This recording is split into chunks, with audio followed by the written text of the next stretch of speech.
She was a maintenance worker, cargo pants, staple gun, nobody's idea of a threat.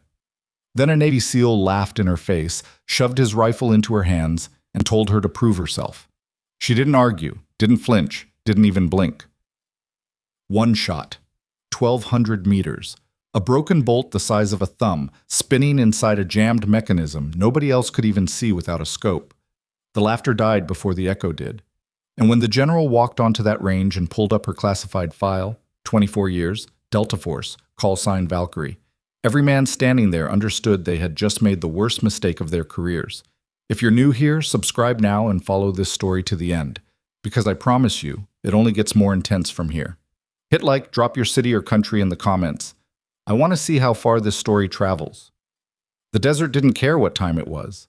By 7:15 in the morning, the sun was already working like something personal, pressing down on the flats outside Black Ridge Precision Complex with the kind of heat that made metal burn through gloves and turned the distant mountains into watercolor smears against a bleached sky. The air tasted like dust and gun oil. It always did out here. The wind came in short, dry gusts that kicked up loose grit and sent it skipping across the concrete aprons of the firing line like something small and alive trying to escape. Claire Bennett had been on the range since 6. She moved along the target frames at a steady, unhurried pace. Not slow, not fast, just economical, the way someone moves when they've done a job so many times that the body handles it without consulting the mind.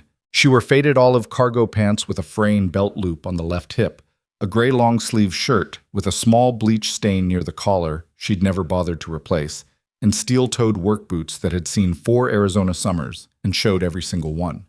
Her dark hair was pulled back in a flat knot, not styled, just contained.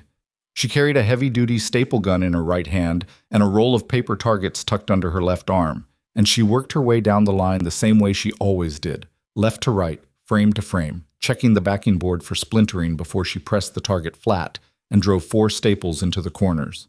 She wasn't young, somewhere in her late 40s, maybe early 50s, the kind of age where the face has stopped apologizing for what it's been through. There were lines around her eyes that had nothing to do with laughing. Her hands were lean and scarred in small ways, the kind of scars you accumulate from wire and equipment and years of work that nobody photographs. Nobody gave her a second look. That was, of course, the point. Black Ridge was a private precision training complex, one of 3 in the American Southwest that held active contracts with multiple branches of Special Operations Command. It wasn't publicly listed. It didn't have a website. You found it because someone vouched for you, or someone paid for you, and the clientele reflected both possibilities. Retired operators cycling through refresher programs, MARSOC teams running pre-deployment sharpener rotations, the occasional intelligence contractor who signed in under a name that matched no photograph in any database Claire had ever seen.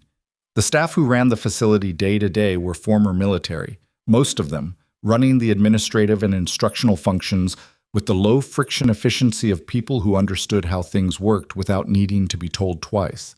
The maintenance crew was civilian, background checked, practical, and essentially invisible to everyone who trained here. Claire had worked at Black Ridge for 14 months. In that time, she had learned the range the way she had once learned terrain, not as a map, but as a living system with patterns and habits and failure points. She knew that Lane 7's chronograph had a calibration drift of approximately 8 feet per second that the contracted technicians kept flagging and nobody kept fixing. She knew that the shade structure over the 500-meter line collected standing water after rain and bled it in a single drip line that created a false wind shadow about 3 feet wide, a quirk that could push a shooter's dope by half a minute of angle at distance if they weren't watching the flags carefully. She knew that the east berm was soft in 3 places where the drainage had undercut the compacted fill, and that those spots needed to be checked after any rain because the steel backing plates shifted when the soil moved. She knew these things because she had walked every inch of this range, and she walked every inch because that was how she had always operated, going back 24 years to a version of her life that she no longer talked about and that this job gave her no reason to mention. She moved to the next frame, pressed the target flat, drove 4 staples into the corners, and moved on. The SEAL team arrived at 0800 in 2 black SUVs that still had rental sticker residue on the rear windshields. There were 8 of them, and they filled the parking apron with the particular energy that elite units carry. Not loud exactly, but present, the way a voltage differential is present even before anything is touching. They came out of the vehicles already talking, already oriented, the kind of men who don't have a transition period between arriving somewhere and owning it. They were all fit in the way that comes from years of functional demand rather than cosmetic effort, and they moved with a loose confidence that was mostly genuine and only partly performance. Their ranking voice belonged to Chief Petty Officer Logan Pierce. He was tall, built through the shoulders, with a square jaw and a face that had probably been handsome at 22, and had since developed into something harder and more certain of itself.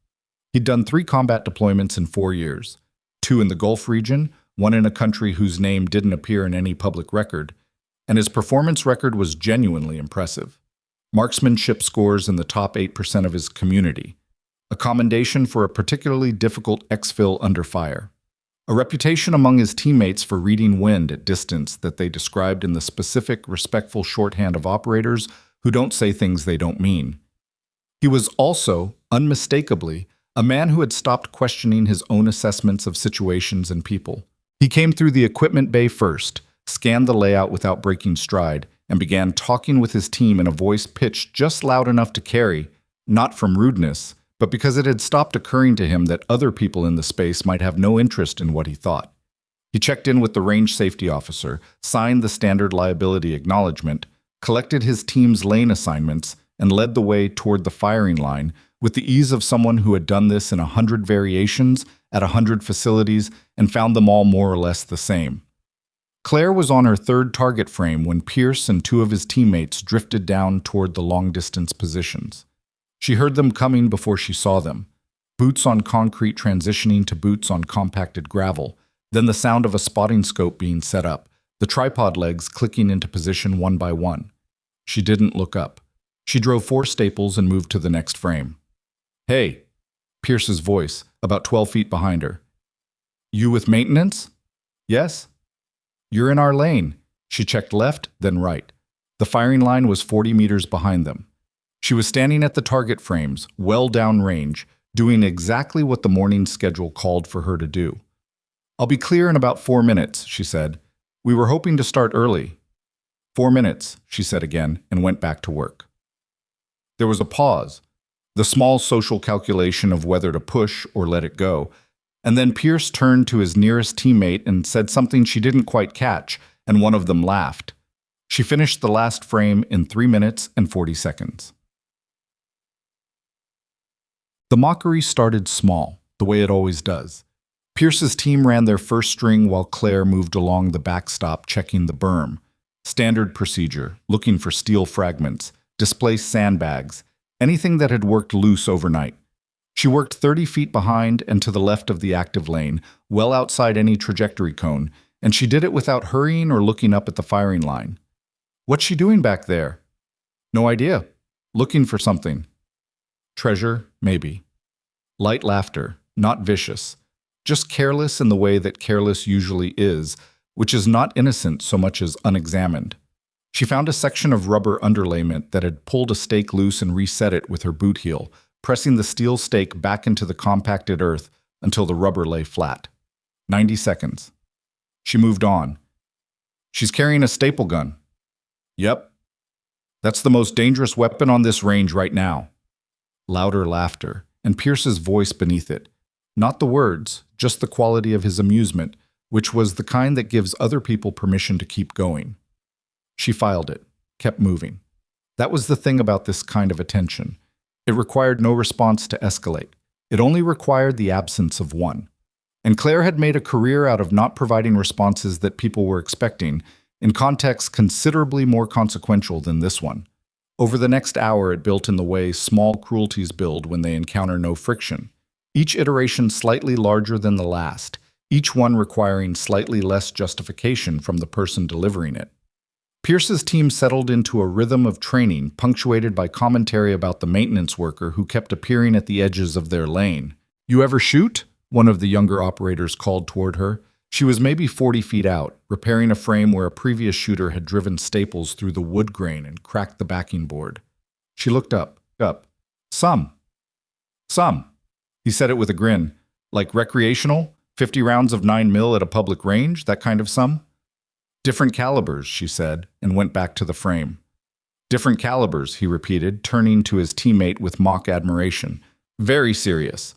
Pierce was behind the line, running a data check with his spotter. He didn't look up, but he smiled. Don't tease her, he called, and his voice had exactly the shape of someone who isn't concerned about the person he's supposedly defending. She's got a staple gun. That's practically a firearm. The team found this genuinely funny. Claire picked up the repaired frame, set it back in its track, and moved to the next station without altering her pace by a single step. Up in the observation tower, things looked different. The third level of the steel structure at Black Ridge's northeast corner gave a clean sight line over the entire complex, from the 50-meter pits in the foreground all the way to the 1,000-meter berm at the far end of the valley. The blast-resistant windows on the upper level were tinted enough to reduce glare without degrading visibility, and the bank of monitors on the second floor showed camera feeds from half a dozen fixed positions along the firing line. Brigadier General Elias Rowan had been on the third level since 0730. He was nominally here for a command oversight visit, routine, scheduled, the kind that satisfied administrative requirements and occasionally produced useful information. In practice, Rowan used these visits the way he used most things, quietly and for reasons that weren't entirely captured by the official purpose. He was 61 years old, lean and short by military standards, with close-cropped gray hair and the particular stillness of a man who had spent decades making consequential decisions without showing the effort. His record was the kind that didn't compress well onto a briefing slide. 34 years of service, 3 conflicts, assignments in places whose names still didn't appear in any unclassified document, and a reputation inside the special operations community as someone who saw things other people missed. He had a coffee he hadn't touched. He was watching the range. Not the shooters, not the chronograph readouts or the impact monitors or the spotting scope data the teams were logging.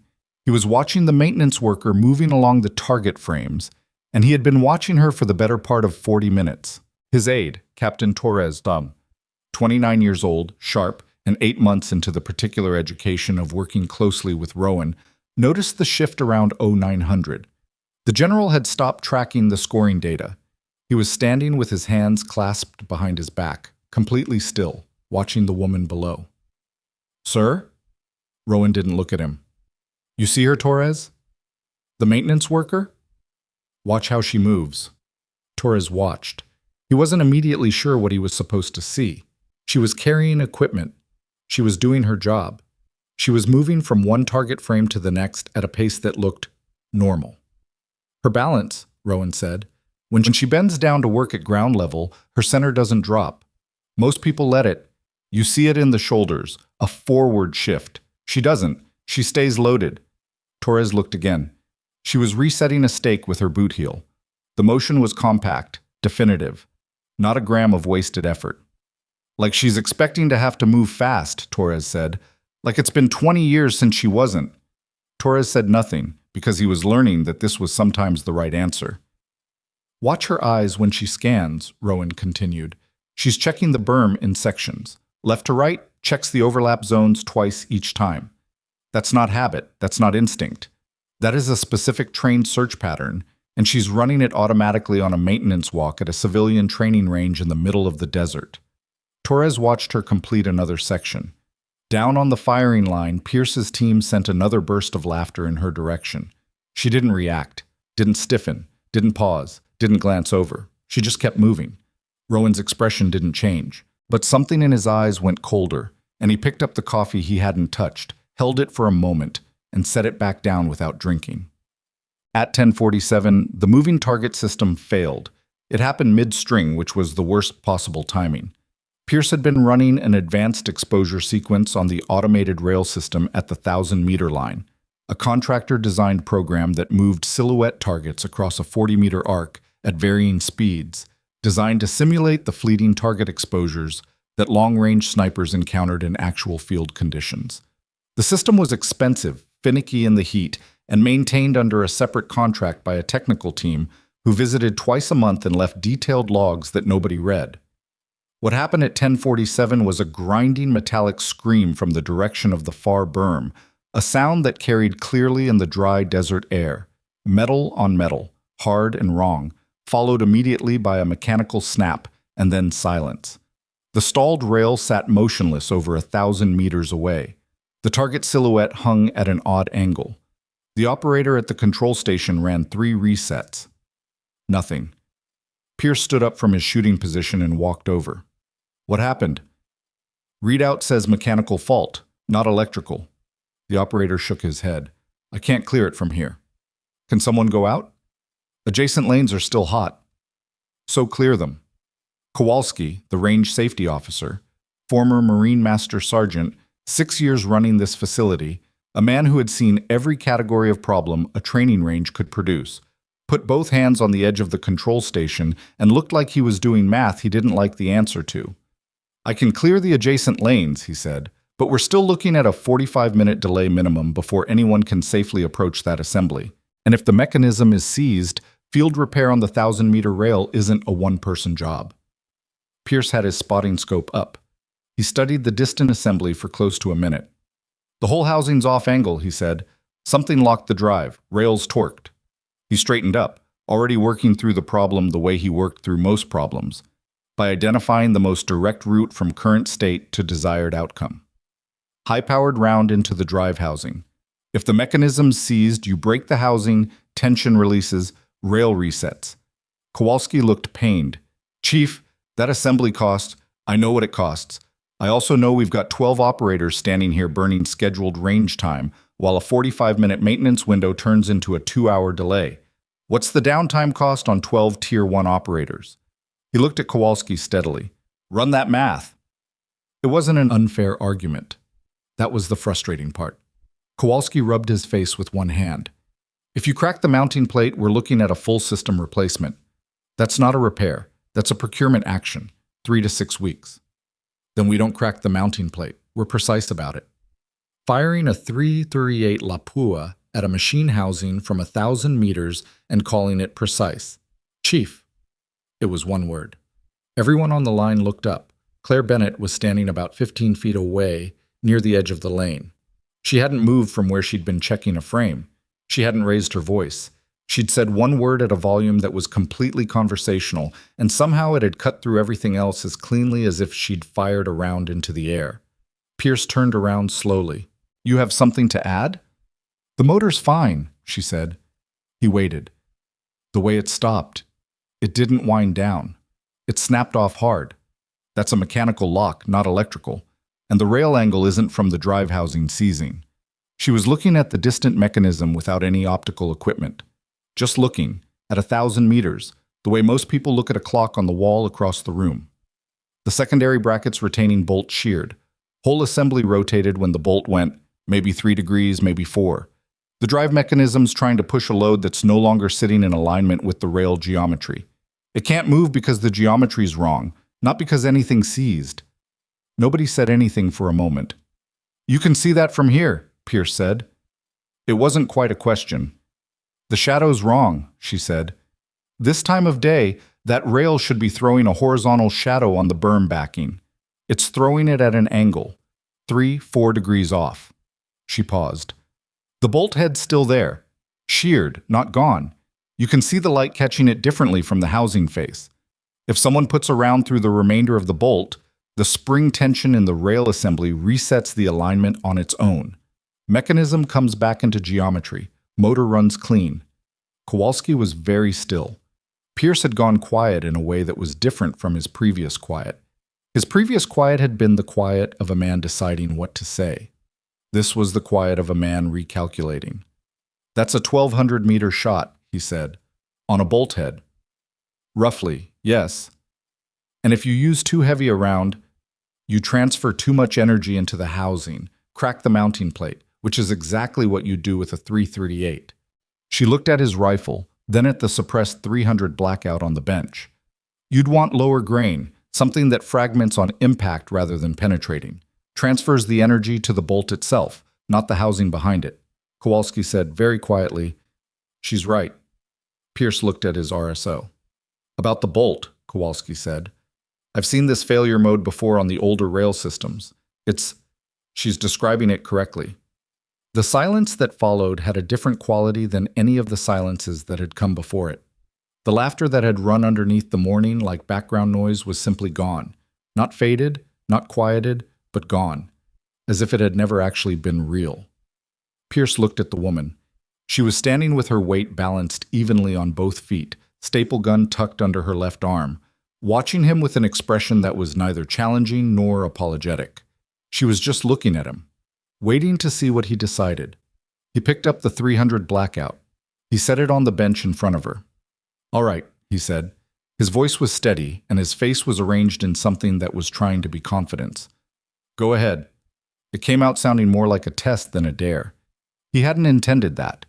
She looked at the rifle. She looked at the distant mechanism. She set down the staple gun. The moment her hands touched the rifle, something changed on the firing line, something that everyone present felt and nobody could have articulated precisely. It was in the way she picked it up. Not tentatively, not with the careful handling of someone unfamiliar with the weight. It was in the way her right hand found the grip without looking, the way her left came underneath the forend with a specific geometry. Thumb angled forward, elbow dropped just enough to create a solid bone structure. That was not the result of range time. That was the result of years. Rangers on the adjacent lanes had stopped their own drills without being told to. They were watching.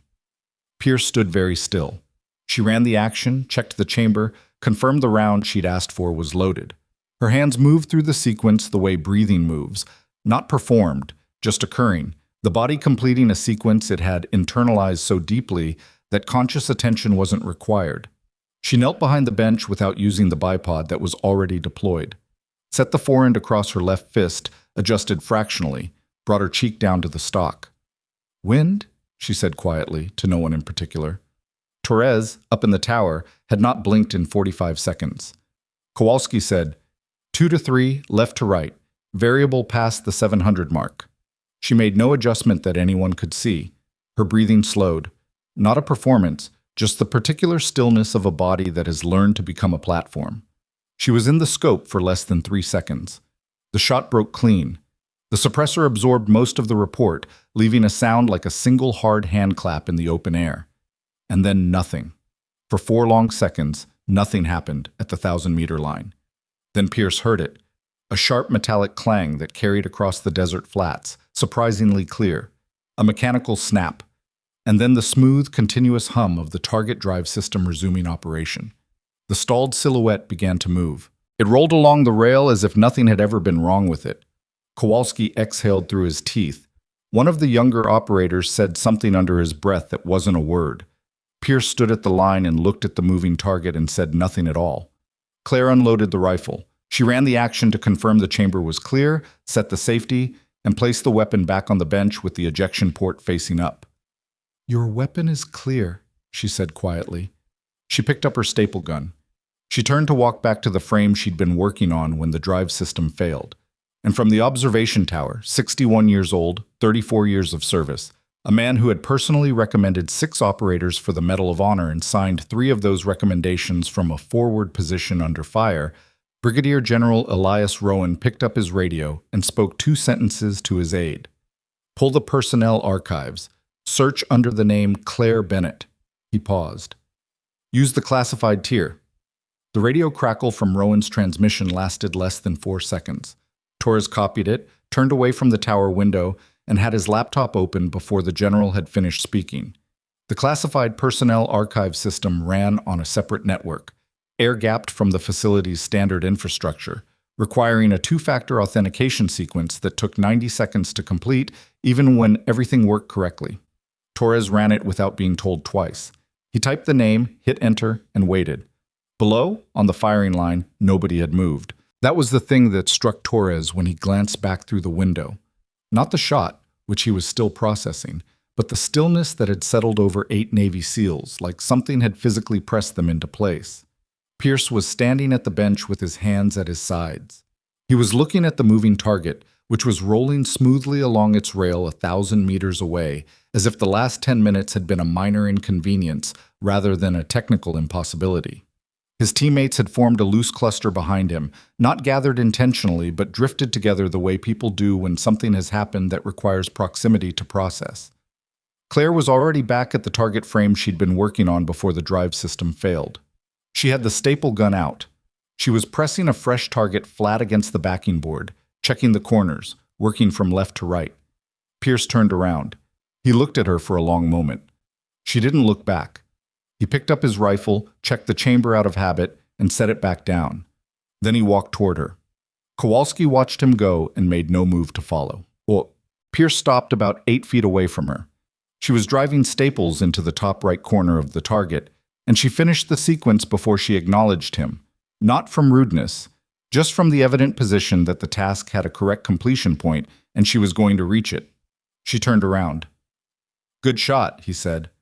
The words came out flat, not insincere exactly, but compressed, the way an admission sounds when someone hasn't finished deciding whether to make it. "Equipment's in good shape," she said. "Scope's pulling slightly left at distance, maybe a quarter minute. You'll want to check your zero before you run another string." He stared at her. "The round I used had lower ballistic coefficient than what you'd normally run in that configuration," she continued. "Compensation at that range would pull the point of impact. If your guys are logging data today, make sure they account for the zero shift before they use those numbers for anything." Pierce was quiet for a moment. "You're telling me how to run my range session. I'm telling you your scope needs to be checked. You can do what you want with that information." Something moved through his expression. Not anger, not quite, but the close relative of it. The specific irritation of a man who has been off balance for longer than he's comfortable with and can't locate a way back to solid ground. He looked at her the way you look at something that's behaving contrary to every reasonable expectation, and he didn't find what he was looking for in her face, which was simply watching him with the particular patience of someone who has a lot of work left to do and is waiting to get back to it. "Who are you?" he said. "Claire Bennett. Maintenance." "That's not what I'm asking." She looked at him for a moment. "I know," she said, and she picked up her roll of targets and moved to the next frame. Pierce stood where she'd left him for 3 full seconds before he walked back to the line. The morning continued. That was the strange part. The way the range simply resumed its operational rhythm after something that should have cracked it open. Kowalski cleared the adjacent lanes and ran the standard post-incident log entry on the target system failure, noting the fix in terms that were technically accurate and contained no reference to how it had been accomplished or by whom. Pierce's team ran 2 more strings at the 700-meter line. Their data was clean. Their communication was tight. They were good at their jobs, and their jobs proceeded. But the texture of the morning had changed. The commentary had stopped completely. Not tapered off. Stopped, as if someone had reached over and turned a switch. The younger operators who had been most enthusiastic about the jokes were now conspicuously focused on their own work, logging their data with careful attention, making a point of their professionalism that hadn't required making before. Pierce ran his strings quietly, called his adjustments to his spotter in the clipped shorthand of experienced teams, and kept his eyes downrange. Nobody looked at Claire directly, but nobody stopped watching her either. She worked through the morning at the same unhurried pace she always did. She reset frames, walked the berm, checked the drainage channels on the east side where the soil was soft, logged a note about the backstop netting on lane 11 that needed a re-anchor before the next heavy wind. She did these things in sequence, without drama, and she ate her lunch, a sandwich she'd brought in a paper bag, nothing memorable about it, sitting on an overturned equipment crate behind the maintenance shed where she always sat.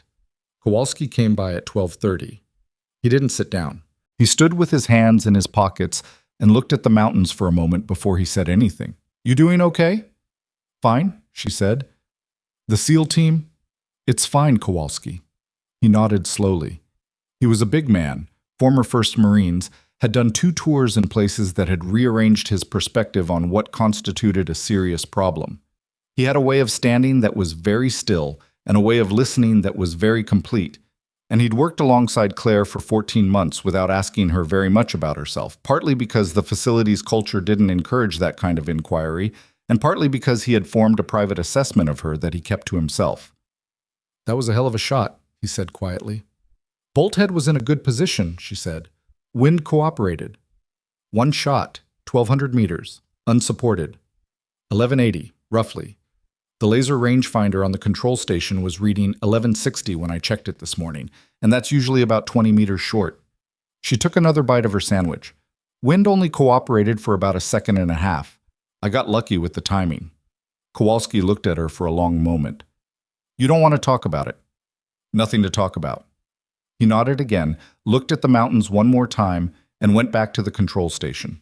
She finished her sandwich and went back to work. The afternoon brought a different team. A 6-man Ranger element came in at 1300 for a scheduled precision rifle block. Not sniper qualified, most of them, but trained marksmen running a qualification course that required consistent hits at ranges out to 800 meters under time pressure and varying conditions. Their instructor was a retired warrant officer named Decker, who had been contracting with Black Ridge for 3 years and ran his courses with the specific combination of demanding standards and dark humor that tended to produce good results. Decker was also one of those people who paid attention to what was happening around him on a range. He checked in with Kowalski, got his lane assignments, and spent about 5 minutes reviewing the morning's incident log before he took his team out. He didn't say anything about it. He set up his Ranger element on lanes 3 through 5 and ran his first block straight: fundamentals review, position work, natural point of aim corrections, the unglamorous foundation work that determined everything else. But when Claire came by to check the frames on lane 3's backstop during a ceasefire interval, Decker appeared beside her with the low-key efficiency of someone who had decided to do something without announcing it. "Decker," he said, extending his hand. She looked at it briefly, then shook it. "Claire, I heard about the drive system. Word travels. On a range this size? Fast." He fell into step beside her as she moved to the next frame, not asking permission, just moving with her the way people do when they've decided to have a conversation and are letting the other person know it's going to happen. 1100-meter shot on a mechanical fault, unsupported. 1180, she said, and Kowalski shouldn't be telling stories. He didn't tell me anything. I read the incident log, and then I looked at the target rail from the shooting position, and then I thought about what you'd need to do to put a round through a sheared bolt head at that distance without damaging the mounting plate. He paused. That narrowed down the list of people who could have done it considerably. She didn't say anything. "I'm not asking you to explain yourself," Decker said. "I just wanted to say I saw it on the log and I think it was a professional piece of work." She drove 4 staples into a target and moved to the next frame. "Thank you," she said, which was apparently the end of what she intended to say about it. Decker walked back to his team. Pierce found the conversation he didn't want to have at 1400. His team had wrapped their afternoon block and was doing equipment breakdown, cleaning stations, logging final data, packing cases. It was the functional work of a training day closing out, not glamorous, and Pierce had been moving through it with a focused efficiency that his teammates recognized as the particular version of his attention that meant he was thinking about something else. He was. He'd been replaying the morning in pieces all day, the way you replay something that doesn't add up until it does. The shot itself he could bracket. Exceptional marksmanship existed. He'd seen it before. And while the unsupported position and the distance and the specific nature of the target put this in a different category than anything he'd personally witnessed, he could locate it in a framework of possible things. What he kept returning to was everything else. The way she'd read the shadow on the distant rail without optical equipment. The way she'd identified the failure mode, not from the readout or the sound, but from the specific quality of how the mechanism stopped. The way her hands had moved on his rifle, not like someone handling an unfamiliar weapon, but like someone conducting a pre-operation function check from muscle memory, checking things in a specific order that reflected specific training. And then there was the thing she'd said, "I know." When he'd asked who she really was, and she'd said she knew that wasn't what he was asking, and then she'd walked away. That small exchange had been sitting in the back of his mind all day like a stone in a boot, and he couldn't get comfortable around it. He finished packing his case and walked across the range to where Claire was doing end-of-day checks on the target frame hardware, tightening the track fittings, checking the anchor bolts, running a systematic inspection of each position in turn. "Can I ask you something?" he said. She glanced up. "You're going to?" He almost smiled at that. Almost. "Where did you learn to shoot like that?" She looked at him steadily. "I've been around ranges a long time." "That's not an answer. It's the one I've got." He put his hands on his hips, looked downrange for a moment, then back at her. "I've spent 4 years training with some of the best marksmen in any branch of service. I've shot alongside guys whose names the community talks about like mythology. And I have never seen anyone make that shot. Not at that distance, not on a target that size, not unsupported, not on a first look." He paused. "So I'm asking, Not to embarrass you. Not as a challenge, just, I'd like to understand who I was wrong about this morning. Claire set down the wrench she'd been using to check the anchor bolts. She looked at him for a moment, and in that moment, something moved behind her eyes. Not softening exactly, but a recalibration, the way someone decides whether to open a door a crack or keep it shut. You weren't wrong about everything, she said. You were right that I work maintenance, that's accurate. But before maintenance, the pause was long enough to have weight. Before maintenance, she said, I did a different job. What job? She picked up the wrench again. The kind that doesn't come up in casual conversation. Pierce stayed where he was. It wasn't done, and she could see that he wasn't done, and she kept working with the quiet patience of someone waiting for a storm to either break or pass us. The SEAL community isn't large, he said. If you come through any program that touches ours, someone would know you. Probably, she said. Nobody here knows you. As far as you're aware. He stopped. She was looking at him over her shoulder, and her expression was completely neutral, and that neutrality was somehow more disorienting than anything she could have said directly, because it implied a category of things that nobody here knew, not because those things were small or private, but because they existed in places that most of the men on this range never had clearance to see. Who are you? He said again. The same question as this morning, but with different weight behind it now. She turned back to the anchor bolt she was tightening. Go clean your rifle, Chief, she said. You've got more range time tomorrow. Rowan was still in the tower when Torres came back with the results. The afternoon light had gone amber, coming in at a low angle through the tinted glass and throwing long shadows across the firing line below. The range was quieting, teams breaking down, equipment going back into cases, the daily exhale of a training facility returning to standby.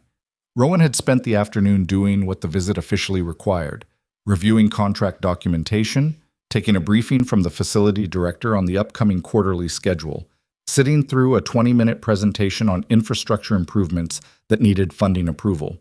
He'd done all of it from a part of his mind that was on autopilot. The rest of his mind had been on the woman below. When Torres came up the stairs, the look on his face was the one Rowan had seen before on people who'd just accessed a file they hadn't been expecting. Sir? Torres set the tablet on the table beside Rowan's untouched coffee. Personnel archive came back. Rowan looked at the screen. He read for approximately 90 seconds without expression. The file wasn't long, that was the first thing. Most records of comparable service length ran to dozens of pages of training certifications, evaluation reports, command histories, awards documentation. This file ran to 9 pages, and 4 of those pages were redaction notices, dense blocks of classification markings over blank space where information had been removed from the accessible tier. What remained told a specific story in fragments, 24 years of Army service. Enlisted at 19, promoted through the NCO ranks at a pace that the evaluation summaries described in language that was precise and understated and clearly reflected something the evaluators hadn't fully known how to quantify. Airborne qualified. Ranger indoctrinated, unusual for the period.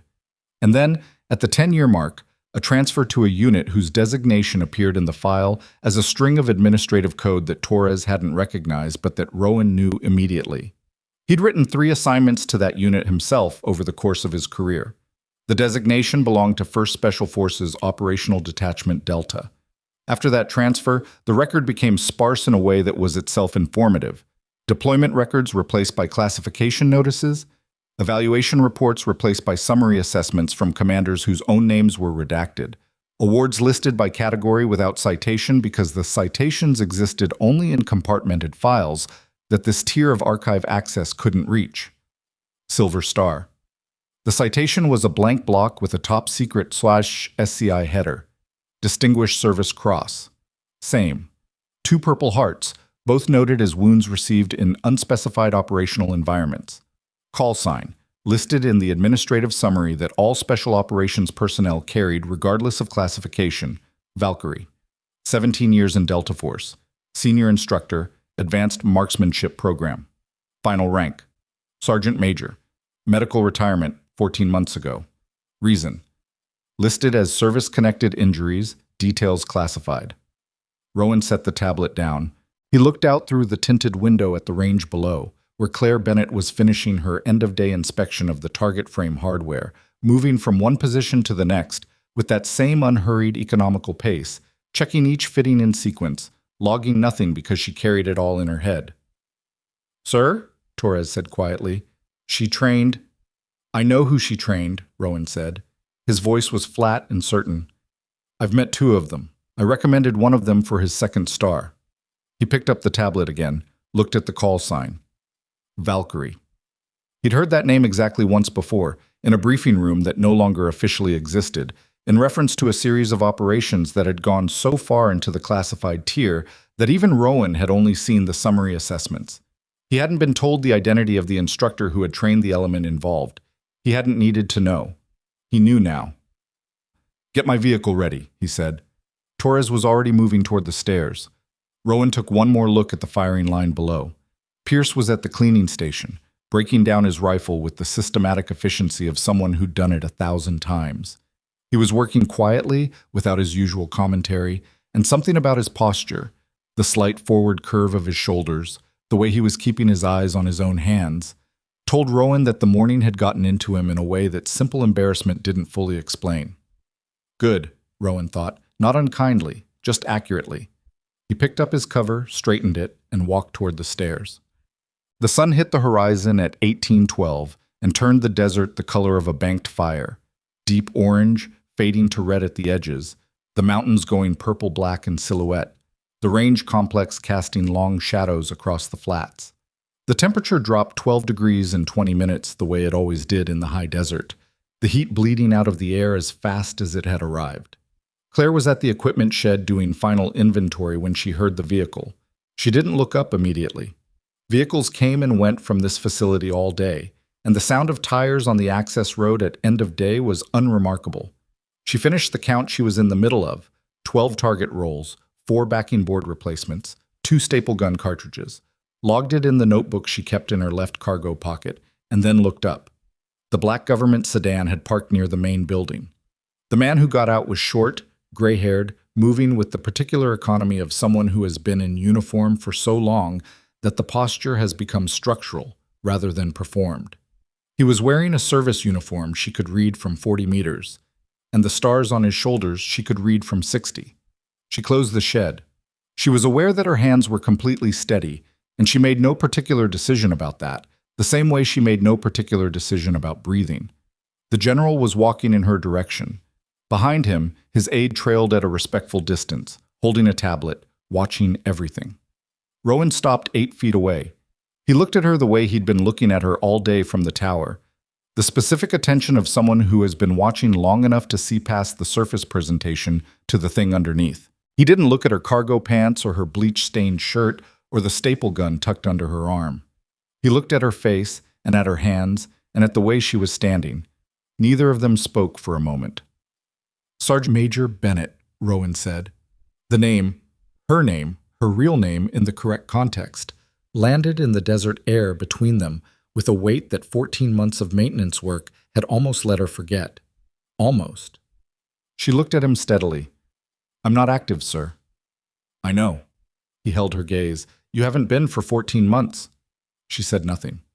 "I saw the shot," he said. "I was in the tower."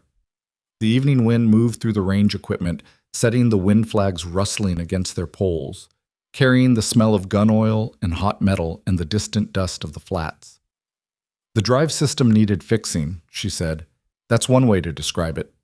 Rowan glanced toward the 1,000-meter berm, then back at her. "I read your file this afternoon." "The accessible tier." "Yes." "Then you read about 9 pages of nothing." "I read enough." He paused. "I've heard the call sign before. Valkyrie. Once, in a briefing summary. The operational context was significant." She waited.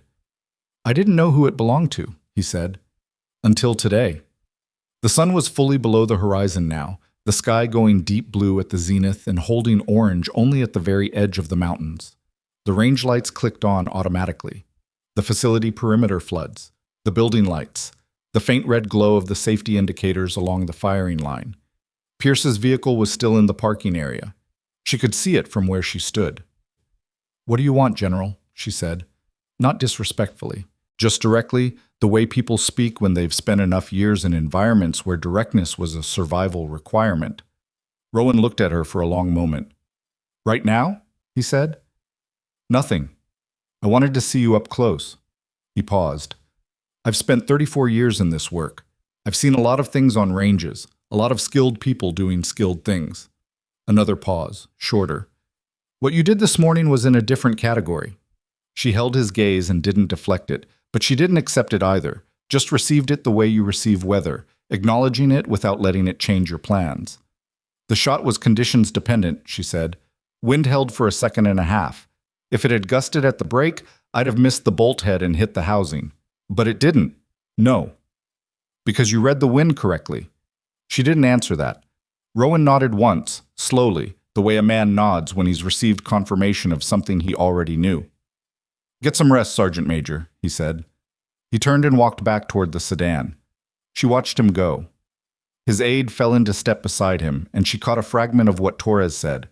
Something about the morning brief, something about the access road. And then they were in the vehicle, and the vehicle was moving and the taillights disappeared around the facility perimeter. She stood in the cooling desert air for a moment. Then she went back to the equipment shed, finished the inventory, locked the shed, and walked to her truck. She sat in the driver's seat for a long moment without starting the engine. 14 months, she had kept this quiet. 14 months of cargo pants and staple guns and nobody looking at her twice, which was exactly what she had needed. The specific mercy of being no one in particular, in a place full of people who thought they could read everyone at a glance. She started the engine. She didn't think about the shot. She didn't think about Pierce's face when the target started moving, or Kowalski's exhale, or the rangers on the adjacent lanes who had stopped their drills without being told to. She thought about the file Rowan had pulled. 9 pages, 4 of them redacted. The other 5 told a story, but not the whole one. Not the parts that had put her in a medical retirement at 49 years old with a staple gun and a bleach-stained shirt, and a job that asked nothing of her and gave her in return the things she had needed most. Quiet. She pulled out of the parking lot and onto the access road and drove into the desert dark, and the facility lights shrank in her rearview mirror until they were just a faint orange smear against the black, and then they were gone. In the parking lot she'd left behind, the last vehicle still present was Pierce's. He was still at the cleaning station. He had been sitting there for 40 minutes with a fully cleaned rifle and a notebook open in front of him, and he had written 4 words at the top of the first page and crossed them out and written them again. Who is she really? He crossed it out a second time. He looked at the empty firing line, at the 1,000-meter berm invisible now in the dark, at the space where the impossible thing had happened. He turned to a fresh page. He picked up his pen. He started writing. He wrote for 2 hours. Not notes. Not the tactical kind. Not the performance data his team logged after every training block. Pierce wrote in long, uncharacteristic paragraphs. The kind of writing a man does when he's trying to locate something that keeps slipping sideways every time he gets close to it. He wrote about the morning. He wrote about the shadow on the rail. He wrote about the way her hands had moved on his rifle and the way the laughter had stopped. Not faded, stopped, before the shot even broke, as if something in the room had recognized something that the conscious minds in it hadn't caught up to yet. He wrote, she knew she wasn't going to miss. He stared at that for a long time. Then he closed the notebook, drove back to the team's billeting, and lay in the dark for 3 hours before he slept. She was on the range at 0550. The desert before dawn was a different place, cold in the specific way that high desert gets cold, a dry chill that had teeth without being brutal, the sky still holding its deep blue-black in the west, while the east went pale gray at the horizon line.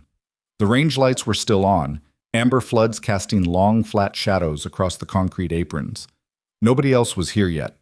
The parking lot held 2 vehicles, the facility's overnight security pickup and her truck, backed into the far corner the way she always parked it. She started with the berm walk. It was not on her official morning checklist. The checklist started with the equipment shed and moved to the target frame inspection, then the chronograph calibration check, then the wind flag inspection along the full length of the firing line. But she had started every day here with the berm walk, moving along the backstop from south to north, checking the face of the mounded earth for signs of overnight settling or water intrusion, looking at the drainage channels, assessing the condition of the steel backing plates that stopped rounds before they could travel beyond the facility boundary. It was the kind of check that kept her moving in straight lines at dawn, which was what she needed. Sleep had been thin again, not unusual. She had stopped expecting sleep to be anything other than what it was, a partial transaction, some rest exchanged for several hours of relative stillness, the brain doing whatever the brain did in the hours she couldn't supervise it. She had learned, over a long stretch of years in places that didn't permit weakness, to function on partial transactions. She was functioning now. She walked the berm and noted two places where the overnight temperature drop had contracted the backing plate slightly, pulling one anchor bolt loose on the south end. She tightened it with the adjustable wrench she kept on her belt. She noted the drainage channel on the east face was running clear, no sediment buildup from yesterday's brief wind event. She noted that the target frame on lane 7, the one with the calibration drift, was sitting at a fractionally different angle than it had been yesterday, suggesting the anchor had shifted overnight in the soft soil. She logged all of it in the notebook. 4 minutes of work. She moved north. By the time she reached the 1,000-meter position, the sky had gone from gray to pale gold at the eastern horizon, and the first direct light was touching the tops of the mountains in the distance, burning them orange against the still dark sky below. She stopped at the mechanism she had repaired yesterday and looked at it for a moment. The drive was offline for the morning. Kowalski had locked it out of the daily schedule pending a maintenance review, which was correct procedure. She could see from where she stood that the bracket was sitting clean, the alignment restored, the bolt head gone where her round had taken it. A clean result. She had not allowed herself to feel much about it yesterday because the range had been full of people, and feeling things in full view of people was not a habit she'd cultivated. Now, in the empty early morning, she let herself acknowledge it for exactly the length of time it took to exhale. Then she turned and walked back north. Pierce arrived at Och 6:30. He came alone, so his team wasn't scheduled until 0800, but he had pulled up the facility's open-range access policy last night and confirmed that early individual access was permitted for active training guests. He'd signed in with the overnight security, collected a range key for Lane 6, and walked out to the line in the gray pre-dawn light with his rifle case and his spotting scope and the notebook from last night. He set up at Lane 6's bench and went through his equipment checks without turning on the lane lights, working by the ambient glow of the facility floods. He liked the dark. He'd always liked the pre-dawn range, the quiet of it, the absence of performance, the sense that what happened here before anyone was watching was the truest version of what you actually were. He ran his first string at 0650. His zero was off. Not dramatically, 2/3 of a minute of angle left at the 700-meter target, which at distance translated to a group that was touching the edge of the scoring zone rather than centered in it. He had expected this.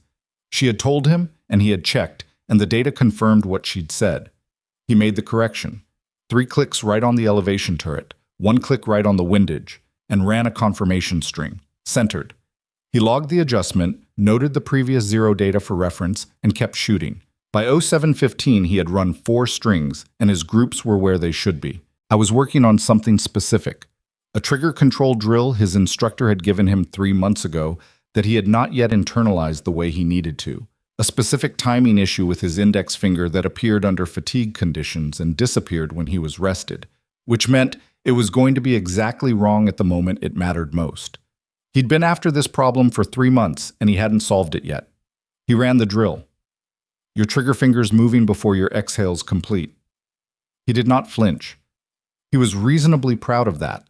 Most people flinch when a voice appears from behind them on an empty range. He completed the shot, which was poor, logged the data, and turned around. Claire was standing about 20 feet back, carrying her morning toolkit.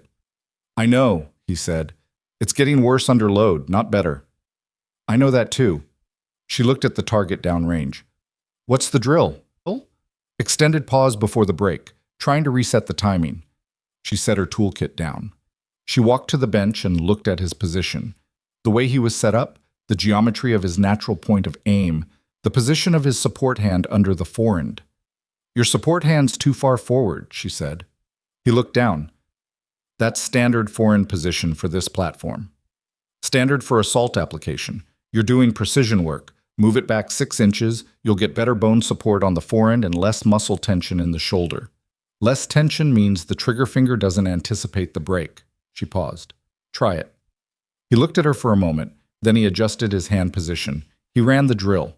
The group tightened. Not completely.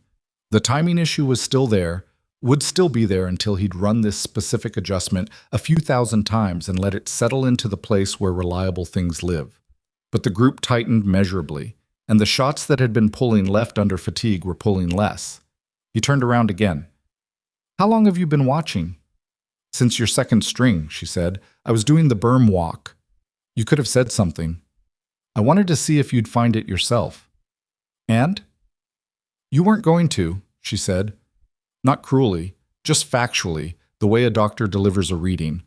This is the number. This is what it means. You've been chasing the trigger timing for a while, but the timing isn't the problem. The support position is producing muscular compensation that shows up as premature trigger movement. Fix the root cause, the symptom resolves. Pierce set the rifle on the bench. He looked at her. Will you watch my next string? Something shifted in her expression. Not quite reluctance, not quite willingness, but something in between that was working itself out. I have work, she said. I know, after. She picked up her toolkit. When do your guys get here, she said. 0800. You've got 40 minutes. She started walking toward the south end of the range. Don't change anything else, just the hand position. Let the rest adjust on its own. He turned back to the bench. He ran the drill for 40 minutes. By the time the rest of his team arrived, his groups had tightened by 30%. What broke the relative quiet of the morning happened at 10:23, and it didn't come from the range. It came from a vehicle, a dark gray SUV with government plates that hadn't been on the morning's visitor log, which Kowalski noticed when it pulled through the facility gate, and his security officer called the control station to report it. The plates were legitimate. He ran them through the facility's contractor access system, and they came back to a DoD motor pool account, which covered about 12 categories of authorized visitor and told him nothing specific. 2 men got out. They were not in uniform. They wore civilian clothes, set dark slacks, collared shirts, the specific brand of casual that reads as deliberately unremarkable, which was its own kind of marking to anyone who knew what to look for. They were both fit, both in their 40s, both moving with an economy that Kowalski recognized from a long career of being around people who had done operational work. The one in front showed a credential wallet at the security desk. Kowalski looked at it. Defense Intelligence Agency, senior field grade, a name he didn't recognize. We're here to speak with one of your staff, the man said. His voice was neutral and professional and completely unrevealing. A civilian employee, Claire Bennett. Kowalski kept his expression neutral. Can I ask what this is regarding? Administrative matter. It won't take long. Kowalski had been running training facilities for 6 years, and before that had spent 22 years in the Marine Corps, and he had developed a finely calibrated sense for when an administrative matter was not an administrative matter. I'll have someone find her, he said. Claire was at the Lane 11 backstop when the radio call came. Kowalski's voice on the channel was measured and professional, which was how he always sounded, but there was a specific economy to it that she caught. Words chosen carefully, fewer than the situation would normally require, a brevity that carried information in what it wasn't saying. Bennett, main building when you get a chance. She keyed the radio. Copy. 5 minutes. She finished what she was doing, the netting re-anchor she'd flagged in yesterday's notes, 3 attachment points that needed new hardware before the next wind event. She worked through it steadily, not rushing, and she let the 5 minutes be 5 minutes rather than 3. She was aware that this was a choice. She walked to the main building. The 2 men were waiting in the briefing room, a windowless space off the main corridor that the facility used for pre-range safety briefings and the occasional private meeting. They had not been offered coffee. They were standing when she entered, and the one with the DIA credential closed the door behind her with the careful, deliberate gesture of someone who had decided this conversation was going to be controlled from the start. She sat down. Neither of them sat. She sat down. Neither of them sat. Ms. Bennett, the lead man said. His name, he'd told Kowalski, was Harlan. He had a precise, contained quality. Not cold exactly, but organized in a way that left very little visible. Thank you for your time. Sure, she said. You've been working here 14 months. That's right. Prior to that, you held a medical retirement from the United States Army. He said it without inflection, the way you state something that doesn't require confirmation. She didn't confirm it. She looked at him and waited. We're conducting a routine inquiry into certain classified programs from the previous decade, Harlan said. Specifically, training programs operating under compartmented authority. Your name appears in the administrative record of one such program. I instructed a lot of programs, she said. This one in particular. He produced a folder, physical, not a tablet, which was itself informative, and opened it to a single page. He set it on the table facing her. She looked at it without picking it up. It was a program designation she recognized. Not a name. The program had never had a name, only an alphanumeric code that meant nothing outside the specific compartment it existed in. But she recognized it. What's the inquiry? She said. 2 members of an element trained under that program have made contact with a foreign intelligence service in the past 6 months. We're tracing the training record to determine what specific methodologies, materials, or operational frameworks may have been compromised. She looked at the page for another moment, then back at Harlan. That program's been closed for 6 years, she said. Yes. And you're tracing the training record? Yes. To me. You were the senior instructor, Harlan said, the terminal authority on the curriculum. If there's a methodology compromise, you're the primary source on what the methodology actually was. She was quiet for a moment. Outside, through the thick walls of the briefing room, she could hear the distant crack of rifle fire from the range. Pierce's team running their morning block, the sound carrying as a series of flat, irregular reports that were already developing a pattern she recognized from watching them yesterday. What 2 members? She said. I'm not able to share that at this stage. Then I'm not able to help you at this stage. Harlan looked at her. His expression didn't change, but something behind it did. A very slight recalibration, the kind that happens when someone has encountered a response they weren't discounting but were hoping not to receive. Ms. Bennett, I spent 17 years in a compartmented unit, she said. Her voice was the same as it always was. Level, not loud, not sharp. I understand how these inquiries work. You identify the training record, you approach the terminal instructor, you ask open-ended questions about curriculum, and then you use the answers to map what the compromised operators might know. I'm not going to give you that map without knowing who you're building it around. Harlan looked at the second man. A brief glance, not long, the kind of look that passes between people who have worked together enough to communicate efficiently without speaking. The second man put a different piece of paper on the table. 2 names. She looked at them. Something happened in her chest. Not a physical thing, just the particular sensation of a weight that has been theoretical becoming specific. She knew those names. She had trained those men for 11 months, 7 years ago, in a program that had required security vetting so deep that the vetting process itself was classified. She looked up. When did they make contact? She said. First confirmed contact 8 months ago. We tracked the second contact 6 months ago. We've been building the case since then. What kind of contact? The kind that ends careers, Harlan said, and potentially more. She looked at the names again. Her hand was flat on the table, which was a choice. She had made it a choice. The deliberate placement of her palm on the surface to keep it still, to keep it from doing the thing that hands do when something hits the system hard. She had trained those men. She had spent 11 months building their capability and then certified them as ready. And the certification had meant something because it came from her, because Valkyrie's certification carried a weight in the community that was understood even by people who had never met her. What do you need from me? She said. The full curriculum framework. Written. Classified to the appropriate level. Harlan paused. And a conversation about whether anything in that framework could be used to identify blind spots in current detection methodology. You want to know if I taught them how to avoid being caught? A pause. We want to know what they know. Same question, she said.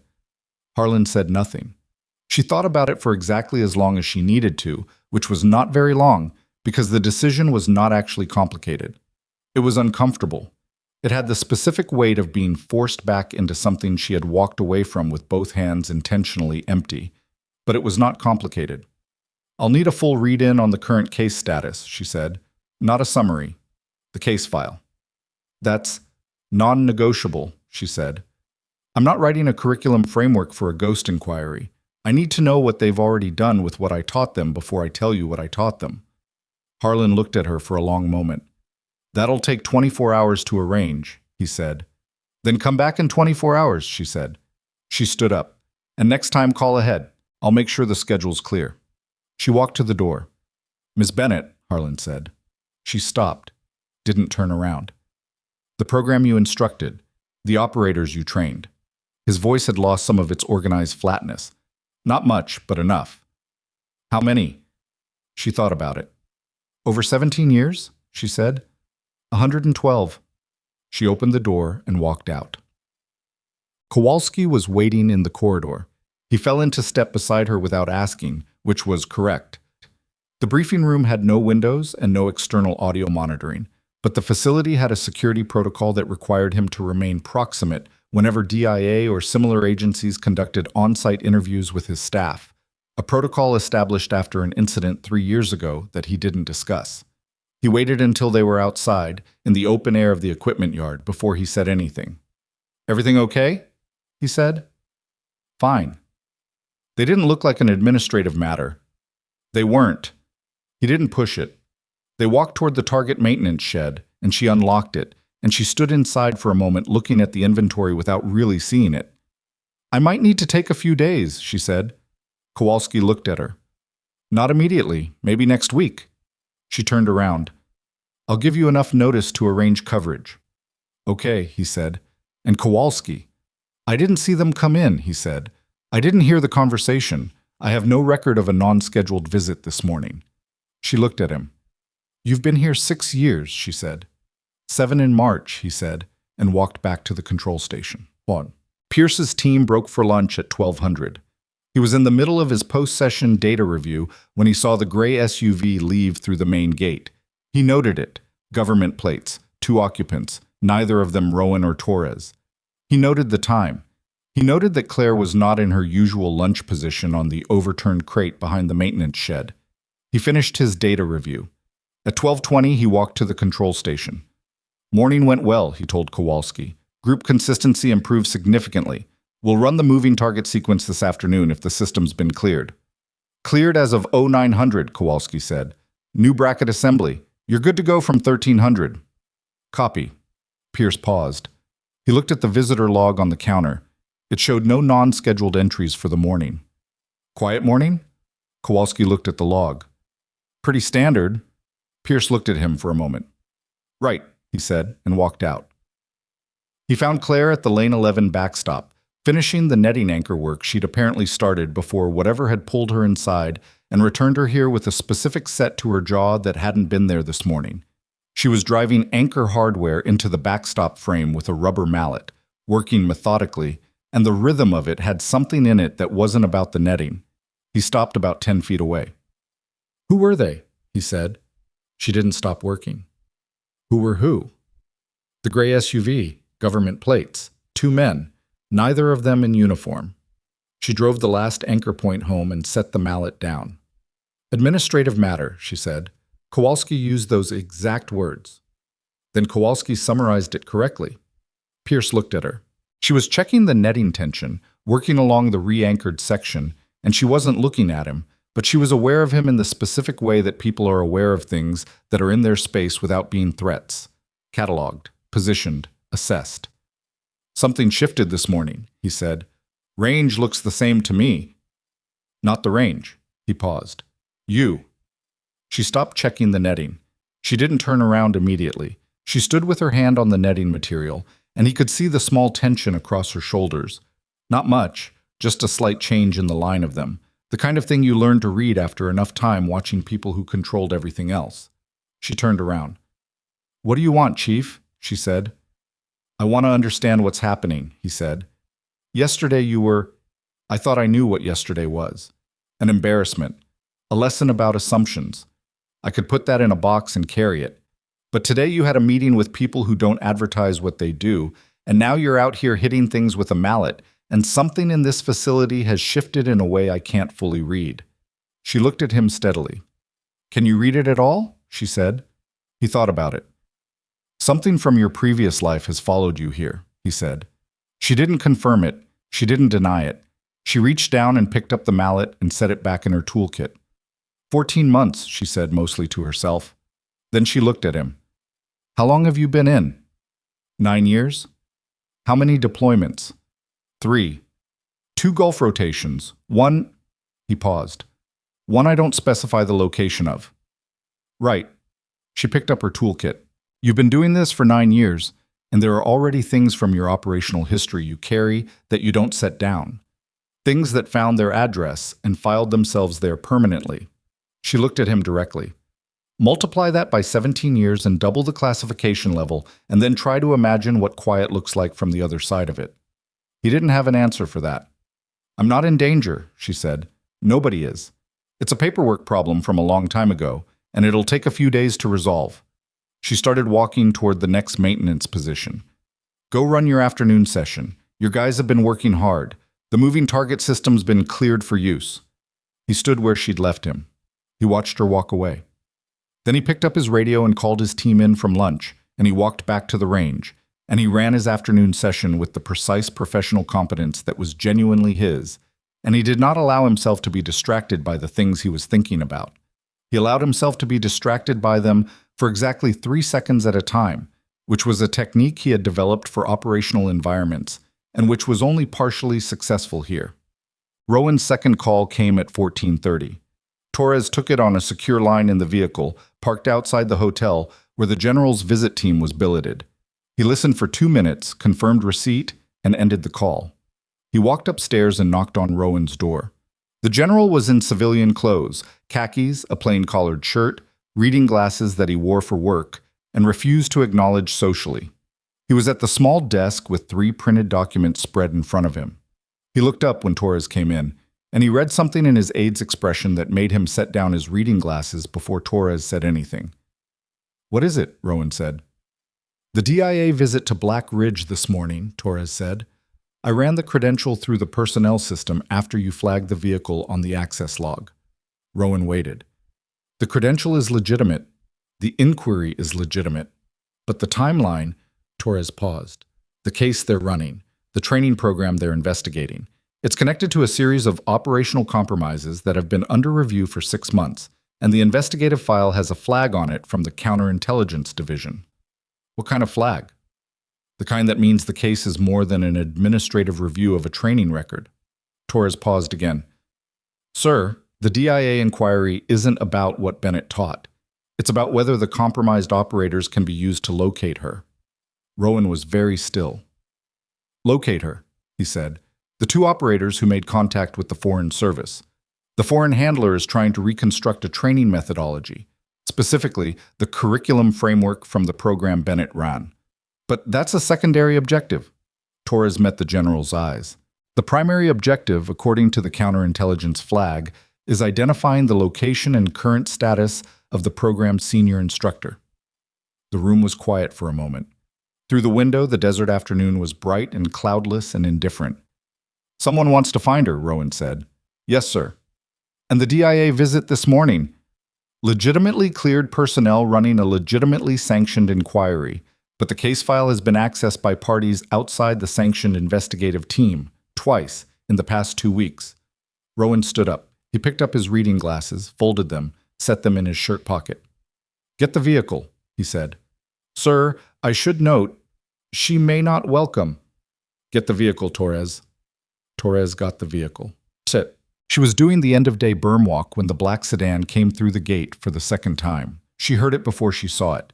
Tires on the access road at the specific speed of a vehicle that is not rushing but is not wasting time. And she turned and watched it cross the parking apron and stop near the main building. Rowan got out. She finished the berm section she was on. He was waiting at the edge of the range perimeter when she came back.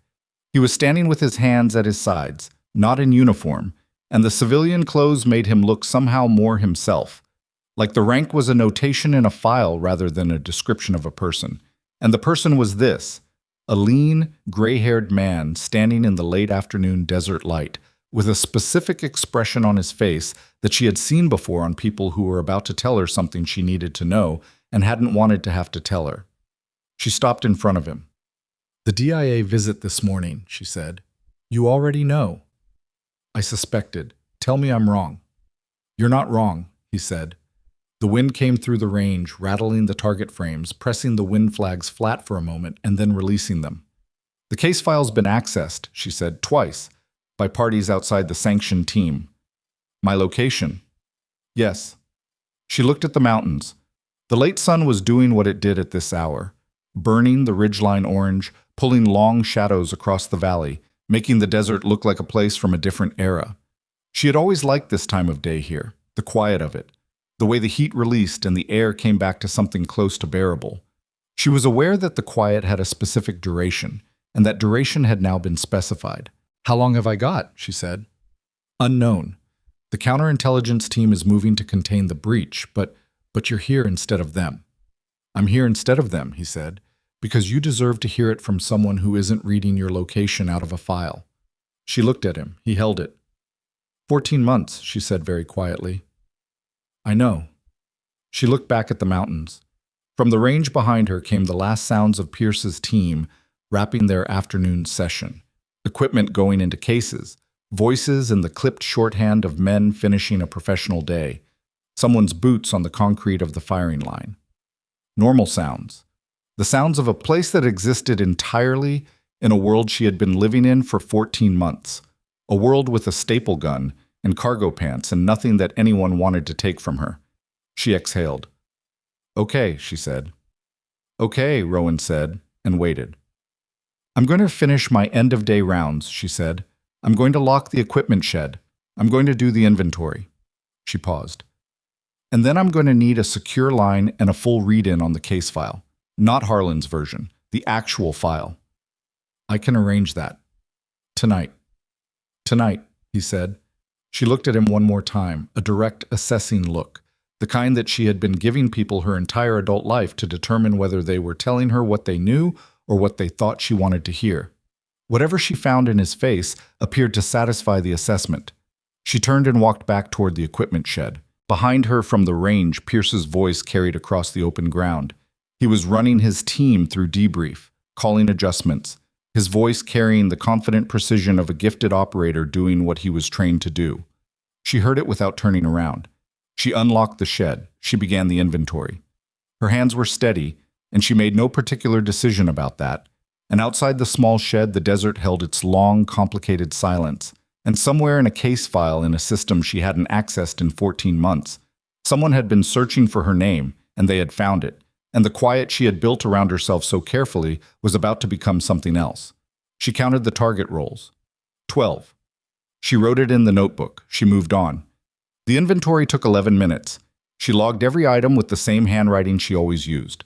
Compact, left-leaning, the kind of handwriting that developed in people who spent years filling out forms in low light under time pressure. Target rolls. 12. Backing board sections. 7. Staple gun cartridges. 2. Anchor hardware. 1 partial box. She noted the Lane 7 calibration issue that still needed a formal work order.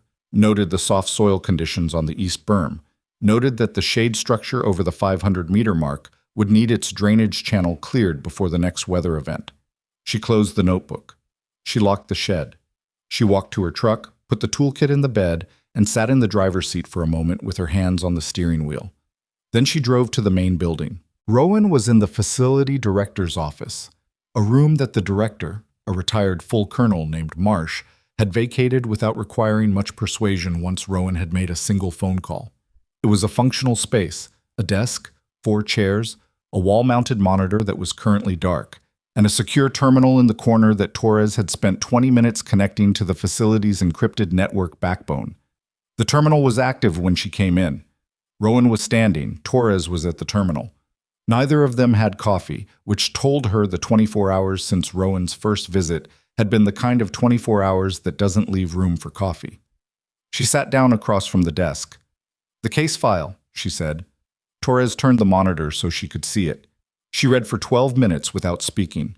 Rowan stood where he was and let her read, which she appreciated. There was a particular kind of person who felt the need to narrate a document while someone was reading it, and he wasn't that person. She worked through the file the way she'd been trained to work through intelligence products. Executive summary first to establish the frame, then the timeline, then the source reporting, then the analytical assessment, Then back to the timeline with the analytical conclusions in mind, to check whether the conclusions were actually supported by what the sources said, or whether someone had done the thing that analysts sometimes did, which was start from the conclusion and build the timeline backward to fit it. In this case, the timeline was real. The first contact between the two compromised operators and the foreign handler had occurred 8 months ago in a city she recognized. Not because she'd been there recently, but because she'd run a training exercise in the surrounding region 7 years ago, and the specific geography of the location was in the part of her memory that didn't clear easily. The handler had a designation in the file. Archivist. She stopped on that. Archivist is a known entity, she said. Known for 6 years, Rowan said. Eastern European Intelligence Service, 2nd Directorate. Specializes in technical intelligence, training methodologies, operational frameworks, curriculum reconstruction. Not people, programs. Correct. She looked back at the file. He's not trying to flip operators. He's trying to reverse engineer the training. That's the current analytical assessment. Then the two operators aren't the target. They're a means of access. She read further. He's using them to reconstruct the curriculum framework, running them through what they know, building a picture of what the program produces and how it produces it. She scrolled to the next section. And when the curriculum map isn't complete enough, he identifies the source, Rowan said. She stopped scrolling. The sentence in the file was administrative in tone and completely precise in meaning. Foreign principal is assessed with high confidence to be actively seeking to identify and locate the program's senior instructional authority for purposes of direct engagement. Direct engagement. She had written that phrase herself, in operational reporting, enough times to know exactly what the spectrum of its meaning looked like. How long has he known my name? She said. The counterintelligence team assesses approximately 3 months, Torres said. He had the call sign before that. Valkyrie appears in the compromised operator's communications going back 5 months. The name Bennett appears 3 months ago. And Blackridge? Torres paused. 2 weeks, he said. She sat with that for a moment. 2 weeks. The DIA visit this morning had been sanctioned, legitimately cleared, but the case file had been accessed by outside parties twice in the past 2 weeks. And if those access events had produced location data, then 2 weeks was how long Archivist had known where she was. 2 weeks of quiet mornings and berm walks and staple guns. The facility's been under any surveillance? We swept this morning, Torres said. Nothing active, but passive collection is harder to sweep. Yes. She looked at Rowan. You pulled me out of the file last night, the classified tier. Archivist's team would have seen that query. Rowan held her gaze. Yes. So they know someone with the access level to query that tier has identified me here. That's a reasonable inference, which means the clock moved. Yes, Rowan said. It did. She looked at the monitor for a moment. Then she looked at her hands, flat on the desk. The small scars, the lean knuckles, the hands that had spent the last 14 months driving staples into target frames and tightening anchor bolts and doing exactly nothing that anyone needed to be afraid of. She turned her right hand over and looked at the palm. There was a scar there, a thin line running from the base of her index finger diagonally toward her wrist, old enough to be pale and settled. She'd gotten it in a country she couldn't name in this room. She'd gotten it doing something she couldn't describe in this room. The person who had been responsible for it was no longer a going concern, and the operation that had produced it appeared in the classified record as a series of redaction blocks with a date attached. She'd carried the scar for 9 years without thinking about it much. She was thinking about it now. Okay, she said. What do you need from me? Rowan sat down for the first time. He put his forearms on the desk and looked at her directly. The curriculum framework, he said. What you taught. How you taught it. What capabilities a trained operator coming out of that program would have that standard community training wouldn't produce. Archivist is building that picture from the outside in, through people who went through the program and may not fully understand what they know. We need the inside-out version, complete, accurate, annotated for what could be exploited. That's a significant document, she said. Yes. It'll take more than a day. We're not asking for a day. How long? As long as it takes to do it correctly. He paused. We also need you somewhere other than this facility while you do it. Archivist knows where you are. That needs to change. She looked at him. You're relocating me. For the duration of the documentation process. After that, he paused again, and this pause was different from the others, longer, with something in it that was being considered rather than stated. After that, there's a separate conversation about what comes next. What conversation? Rowan looked at her steadily. The program you ran was closed 6 years ago, he said. The training gap it left has not been filled. I've read 3 evaluation reports in the past 2 years that identify deficiencies in advanced marksmanship instruction at the senior operator level. Deficiencies that are specifically attributed to the loss of the program's senior instructional framework. He paused. You've been here 14 months. I'm medically retired, she said. I know what your retirement papers say. Then you know the injuries that produced them. I know what's in the accessible tier of your medical record, he said, which, like the rest of your accessible record, is approximately 40% of the actual document. She looked at him. I'm not asking you to decide anything tonight, Rowan said. I'm telling you there's a conversation to be had when the immediate situation is resolved. He held her gaze. But I'm also not going to pretend I brought the full weight of a general officer's visit to a civilian training facility because of a curriculum documentation request. The room was quiet. Outside, the desert had gone dark, fully dark now, the stars beginning to appear over the mountains, the facility's perimeter lights creating a warm orange boundary against the black of the surrounding desert. Where are you taking me? She said. A DoD facility 60 miles north. Secure, staffed, off any surveillance network archivist has demonstrated access to. He paused. It's not comfortable. I've been in worse. I imagine you have. She looked at the terminal. She looked at the case file still open on the monitor, at archivist designation, at the timeline, at the analytical assessment that had reduced 14 months of careful, deliberate quiet to a location coordinate in a Foreign Intelligence Service's operational file. She thought about the 2 operators she had trained. She could see their faces clearly. She could see all 112 of their faces clearly. That was the nature of the kind of instructing she had done, where you learned people down to the specific quality of their mistakes under pressure. These 2 had been not her best, not her worst. Competent. Capable. She had certified them because they had met the standard, and the standard was high, and meeting it had meant something. Whatever had happened after they left the program had not been her failure, exactly. It didn't feel uncomplicated. What's Archivist's actual end state, she said. Not the analytical assessment language. What does your counterintelligence team actually think he wants? Rowan looked at her for a long moment. You, he said. Not your curriculum, not your methodology. Those are secondary. Another pause. You trained 112 operators over 17 years. You know what every one of them knows, how they think, what the program produced in each iteration. That's not a document. That's not a curriculum framework. That's a source, she said. That's the most comprehensive source on the capabilities and limitations of our most sensitive training programs that has ever existed in a single person. He looked at her steadily. Archivist doesn't want to reverse engineer the curriculum. He wants the person who built it. The room settled into a silence that had considerable weight. She had understood this, she realized, from the moment she'd read the phrase direct engagement in the case file. She had understood it and had been processing it in the functional, unsentimental way that she had learned to process things that were serious and unchangeable and required a response rather than a reaction. She was still processing it. All right, she said. She stood up. Give me 20 minutes to get my gear, she said. She went to her truck. Her personal kit was in a bag behind the driver's seat. She had kept it there for 14 months. Not from active preparedness, but from the inability to stop being prepared, the same way she kept the berm walk in her morning routine even though nobody required it.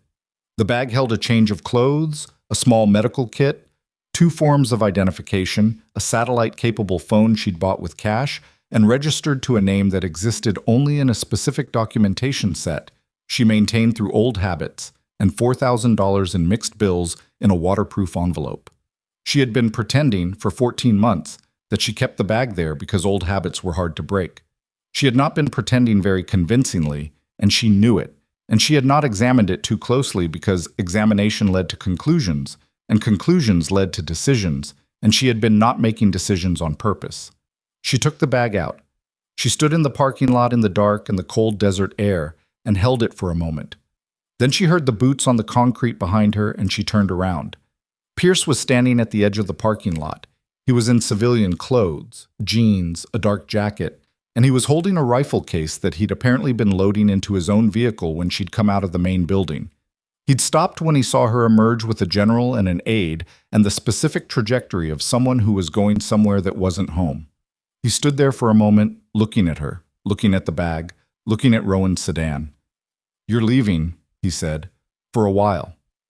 "The administrative matter." Something like that. He set the rifle case down on the hood of his vehicle. He put his hands in his jacket pockets, and he looked at her with an expression that had the particular quality of a man who has spent the last 2 days building an understanding of something and is now watching that understanding become insufficient in real time. "Are you safe?" he said. She looked at him. The question was simple. It was the most direct thing he'd said to her in 2 days of increasingly direct conversations, and it had none of the qualification or framing that his other questions had carried, none of the performance, none of the attempt to demonstrate that he was asking from a position of capability rather than concern.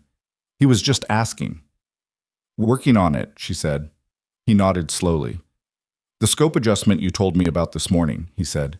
"Quarter minute left at distance. Check your zero after any significant temperature change." "I know, I did it." He paused. "Group tightened 30%. "I know. I watched your second string." He was quiet for a moment. "You watched and didn't say anything." "You were doing the work correctly. Nothing to say." He looked at the bag in her hand, then back at her face. "The hand position," he said. "The support hand. You said fix the root cause. The symptom resolves." "That's right." Is that something you apply generally, or just to shooting?" She looked at him for a moment. "Generally," she said. "Then, it takes longer with other things." He held her gaze. "Okay," he said, and picked up his rifle case. She walked toward Rowan's sedan. She was almost there when Pierce said quietly, behind her, "Bennett." She turned around. I was at his vehicle, rifle case in hand, standing in the parking lot light with the desert dark behind him, and an expression on his face that had more in it than she expected. Not the swagger, not the performance, not the careful presentation of competence that she had been watching him construct and reconstruct since yesterday morning. Just the man underneath, which was younger than the voice and more uncertain than the record, and was currently looking at her the way people look at things they haven't finished understanding. "Thank you," he said, "for this morning." She looked at him for a moment. "Work on the trigger timing," she said. "The hand position opened it up. Don't let it close back down." She got in the sedan. 60 miles north, the DoD facility was exactly what Rowan had said, not comfortable. It was a converted communications installation, concrete block construction, climate control that ran loud and kept the temperature approximately 4 degrees colder than necessary, and lighting that had the flat, institutional quality of a space designed for function rather than habitation. It had a secure terminal, a briefing room, a sleeping area with 2 cots and military-issue bedding, and a small staff of 3, a comms technician, and 2 security personnel who had been briefed on her arrival and would not be briefed on anything else. She was shown to the briefing room at 2200. Harlan was already there. He was alone this time, no second man, no folder of physical documents. He had a laptop and a legal pad, and the look of someone who had driven 60 miles after a long day and was running on professional obligation rather than energy. He stood when she came in, which she noted. "Ms. Bennett," he said. "You can call me Claire," she said. "We're past the credential display." He sat back down. She sat across from him. "The general explained the situation," Harlan said. He did. "I want to be clear. The DIA inquiry is legitimate. The case is real. My team is the sanctioned investigative authority, and what happened with the file access was a breach we're actively pursuing. I understand that. I also want to be clear that the way I handled the initial visit..." He paused. "I should have led with the full picture." She looked at him. "Why didn't you?" "Because we weren't certain yet," he said. "We had the file access events, but we hadn't confirmed Archivist as the responsible party. I didn't want to..." He stopped. "I didn't want to bring you back into something if there was a chance the threat assessment was wrong." She considered that. "Was that a professional judgment or a personal one?" she said. He looked at her steadily. I read your full file 3 months ago, he said, when Valkyrie first appeared in the communications intercepts. Before we had a name. He paused. It took 6 weeks to get the full file read in. When I read it, another pause, longer. You earned the quiet, is all. She looked at him. He held it without looking away, which took something. Okay, she said. Then let's start. They worked through the night. Not the full curriculum, that would take a week, maybe more, and she was not going to do it carelessly. What she gave Harlan in those first 6 hours was the architectural framework, the design logic of the program, what it was trying to produce and why, what the selection criteria were and what they were selecting for, and what the distinguishing characteristics of a trained graduate would be that differentiated them from an operator with standard community-level sniper qualification. She talked. He took notes. The comms technician in the next room ran the secure recording system that would produce the official transcript, and she was aware of it and spoke accordingly, precisely, without editorializing, in the specific language of someone who had spent 17 years producing documentation that would be read by people who needed accuracy more than they needed narrative. At 0200, Harlan poured her a cup of coffee from the facility's machine. It tasted like hot water with ambition. The two operators, she said. Novak and Reese. You know them. I trained them. She held the cup. Novak was the stronger technical marksman. Reese was the better tactical thinker. Neither of them, when I certified them, neither of them had anything in their profile that flagged for this. They rarely do, Harlan said. I know that. I've read enough compromise files to know that. She paused. I'm not looking for reassurance. I'm telling you that whatever archivist offered them, it wasn't ideological. Novak and Reese weren't believers. They were practical men. Financial, Harlan said. That's the current assessment. Then what he offered them was money. Yes. And what he's offering them now, she said, is continued payment in exchange for continued access.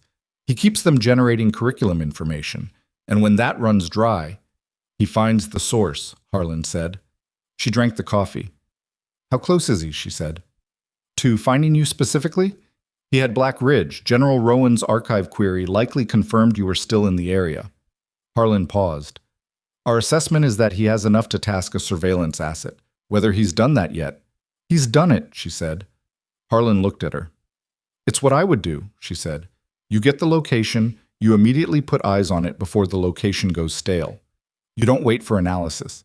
You task surveillance, and you let the intelligence build in real time. She set the cup down. He's had 2 weeks. He has eyes on Black Ridge. Harlan was quiet for a moment. Which means he has eyes on an empty location, he said, as of tonight. Yes. She looked at the legal pad in front of him, dense with notes, the handwriting of someone working faster than their best penmanship. He had asked good questions. She had noticed that during the session, not the procedural questions of someone working through a checklist, but the specific questions of someone who had read the file carefully and understood where the gaps were. You've been running intelligence work for how long, she said. 14 years. You were operational before the DIA. He looked at her. For a while. Doing what? Enough to read your file and understand what I was reading. She looked at him for a moment. Fair enough, she said. They went back to work. At 0600, Rowan came in with Torres and two people she didn't recognize, both in civilian clothes, both carrying the specific professional manner of people who dealt with active counterintelligence operations rather than after-action analysis. She knew what the meeting was going to be before anyone said anything. She had known since last night, since Rowan's careful phrasing in Marsh's office about the conversation that would come after the immediate situation was resolved.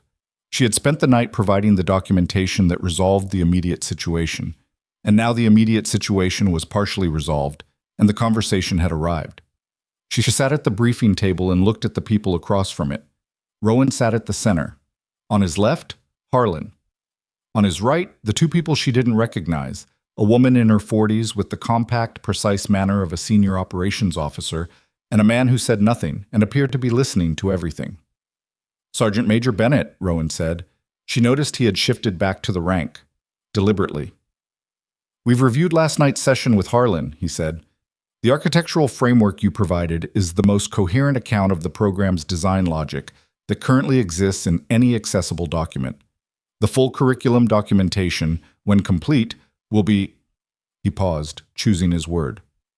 Significant. She waited. The counterintelligence team is moving to contain the surveillance we believe Archivist has on the Black Ridge facility. That operation is running in parallel to this conversation. He looked at her steadily.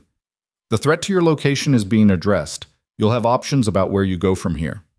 Options, she said. The first option is straightforward. You complete the curriculum documentation over the next week to 10 days. You're relocated to a new civilian position. Your choice of facility, different region, full administrative support for the transition. Archivist's case continues without your direct involvement. She looked at him. The second option, he said. The woman on his right, the senior operations officer, opened a folder. We want to bring you in on the active operation, she said. Her name, she said, was Caldwell. Her voice was direct and unhurried, the voice of someone who had made difficult proposals before and had stopped performing around them. Archivist is running Novak and Reese as active sources. We're running a controlled access operation. We've been feeding modified information through the case file to track which elements appear in the Foreign Services reporting. We're close to having enough to roll up the entire network. She paused. The gap in our operation is the source. The source, Claire said. Archivist wants you. That's an operational liability from one direction. Caldwell met her eyes. From another direction, it's an operational asset. The room was very quiet. You want to use me as bait, Claire said. We want to use you as a controlled access point, Caldwell said. You make contact, managed, supported, with a full counter-surveillance package and a reaction element on standby. Archivist believes he's acquiring you. We use the access window to identify the full network structure and roll it up cleanly. How long? 2 to 3 weeks if it runs well. And if it doesn't run well? Caldwell paused. That's why there's a reaction element. Claire looked at Rowan. He looked back at her without directing her toward either option, which was itself a kind of answer. He had set this up because he believed she was capable of making the call, and he was going to let her make it. She thought about Novak and Reese. She thought about Archivist's designation in the file, the years of technical intelligence work, the patient, methodical construction of a curriculum map from people who didn't fully understand what they were carrying.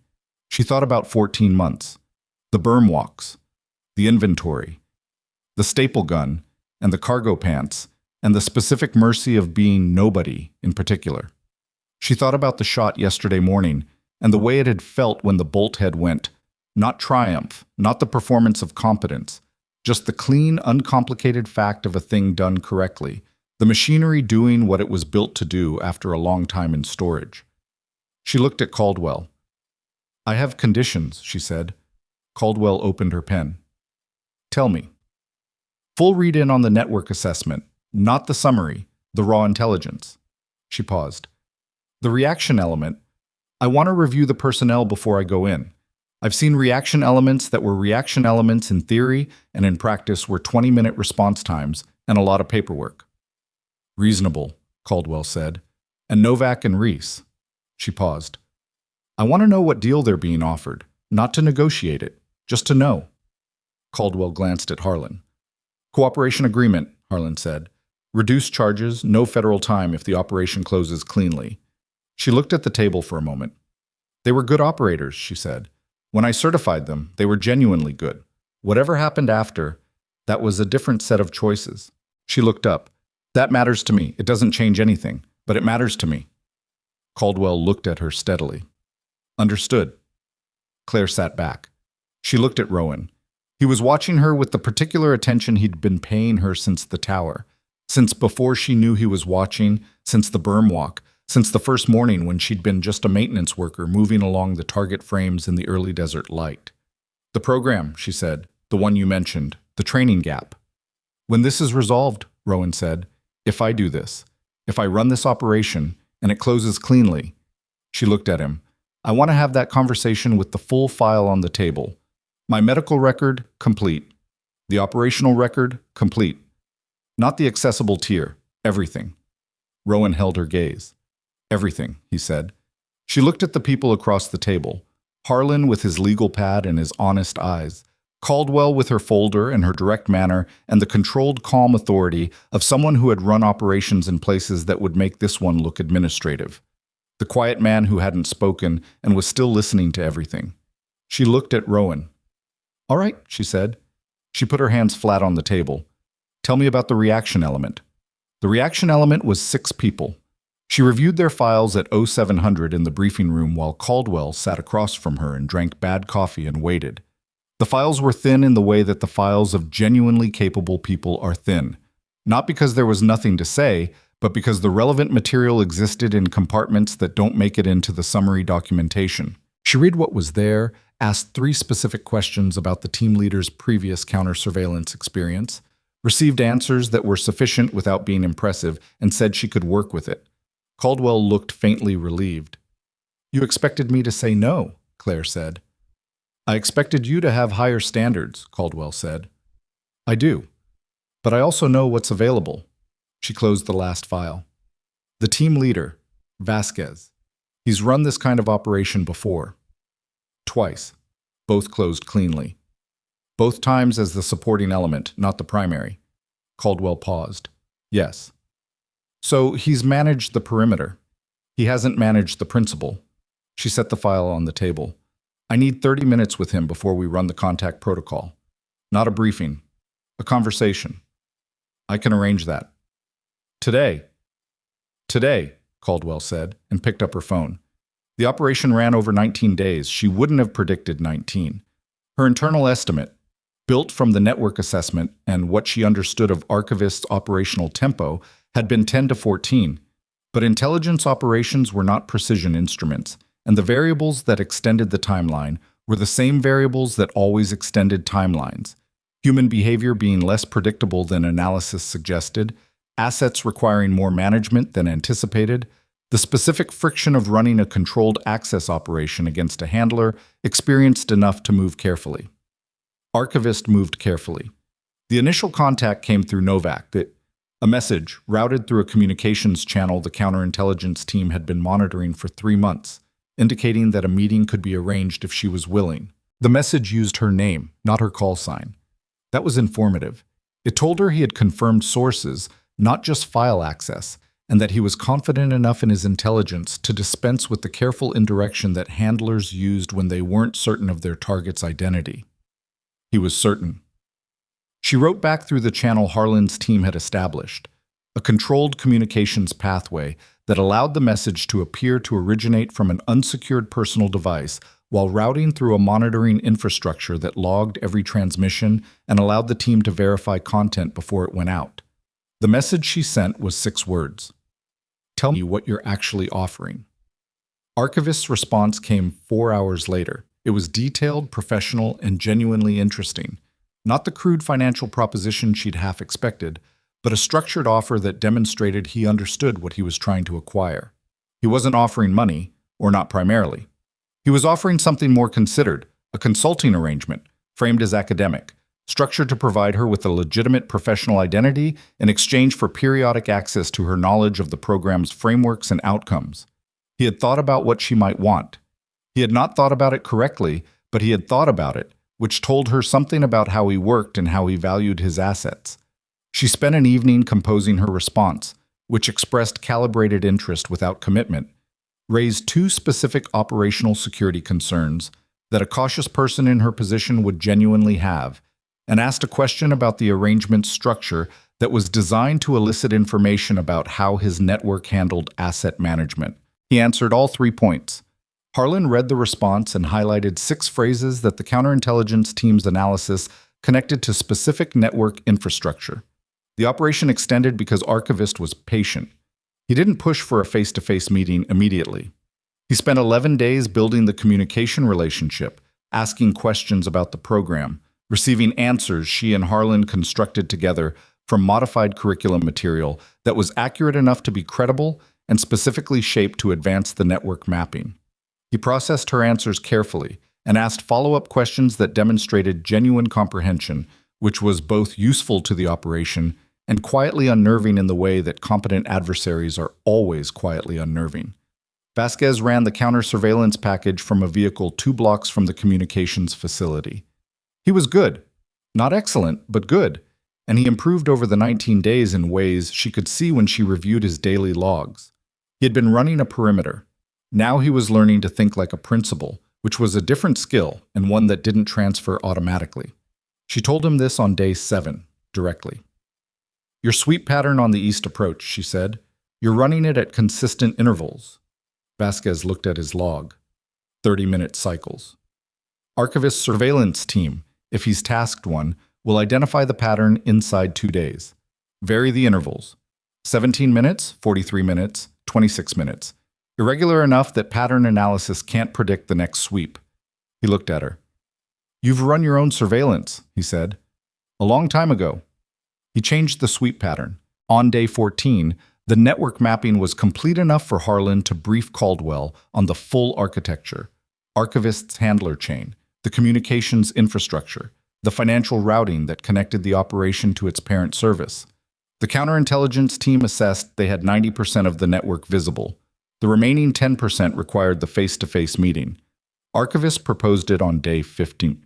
She was alone in the briefing room when she read the proposal. Not literally alone. Vasquez was in the next room, and the comms technician was at the monitoring station, and somewhere in the facility Harlan was reading the same transmission on his own terminal. But the quality of the room felt solitary in that moment. The flat institutional light and the bad coffee and the legal pad she'd been filling for 15 days. The meeting location archivist proposed was specific and deliberate. A city she recognized, a facility type she recognized, the kind of location chosen to signal to an experienced operator that the handler understood tradecraft and was not asking her to walk into something amateur. It was well chosen. She noted that. She picked up her phone and called Harlan. I saw it, he said.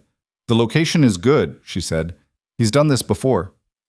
His record suggests 30-plus assets over 15 years. Then he's going to read the meeting environment carefully. He'll have his own surveillance on the location before I arrive. He'll be looking for coverage. We can thin the counter-surveillance package. Thin it more than you're comfortable with, she said. He's experienced enough to spot standard coverage density. If he makes the package, he walks and we lose the 10%. A pause. How thin? Vasquez and one other. Overwatch only, no mobile elements. Another pause, longer. That leaves you with a 30-second response time minimum. I know. Claire, I know, she said again. It's the right call. Harlan was quiet for a moment. I'll take it to Caldwell. Caldwell approved it with one modification, a secondary overwatch position she selected herself, which added a coverage angle that Claire hadn't specified. And that was, she acknowledged privately, the correct addition. She sent Archivist the confirmation. The meeting was a Thursday.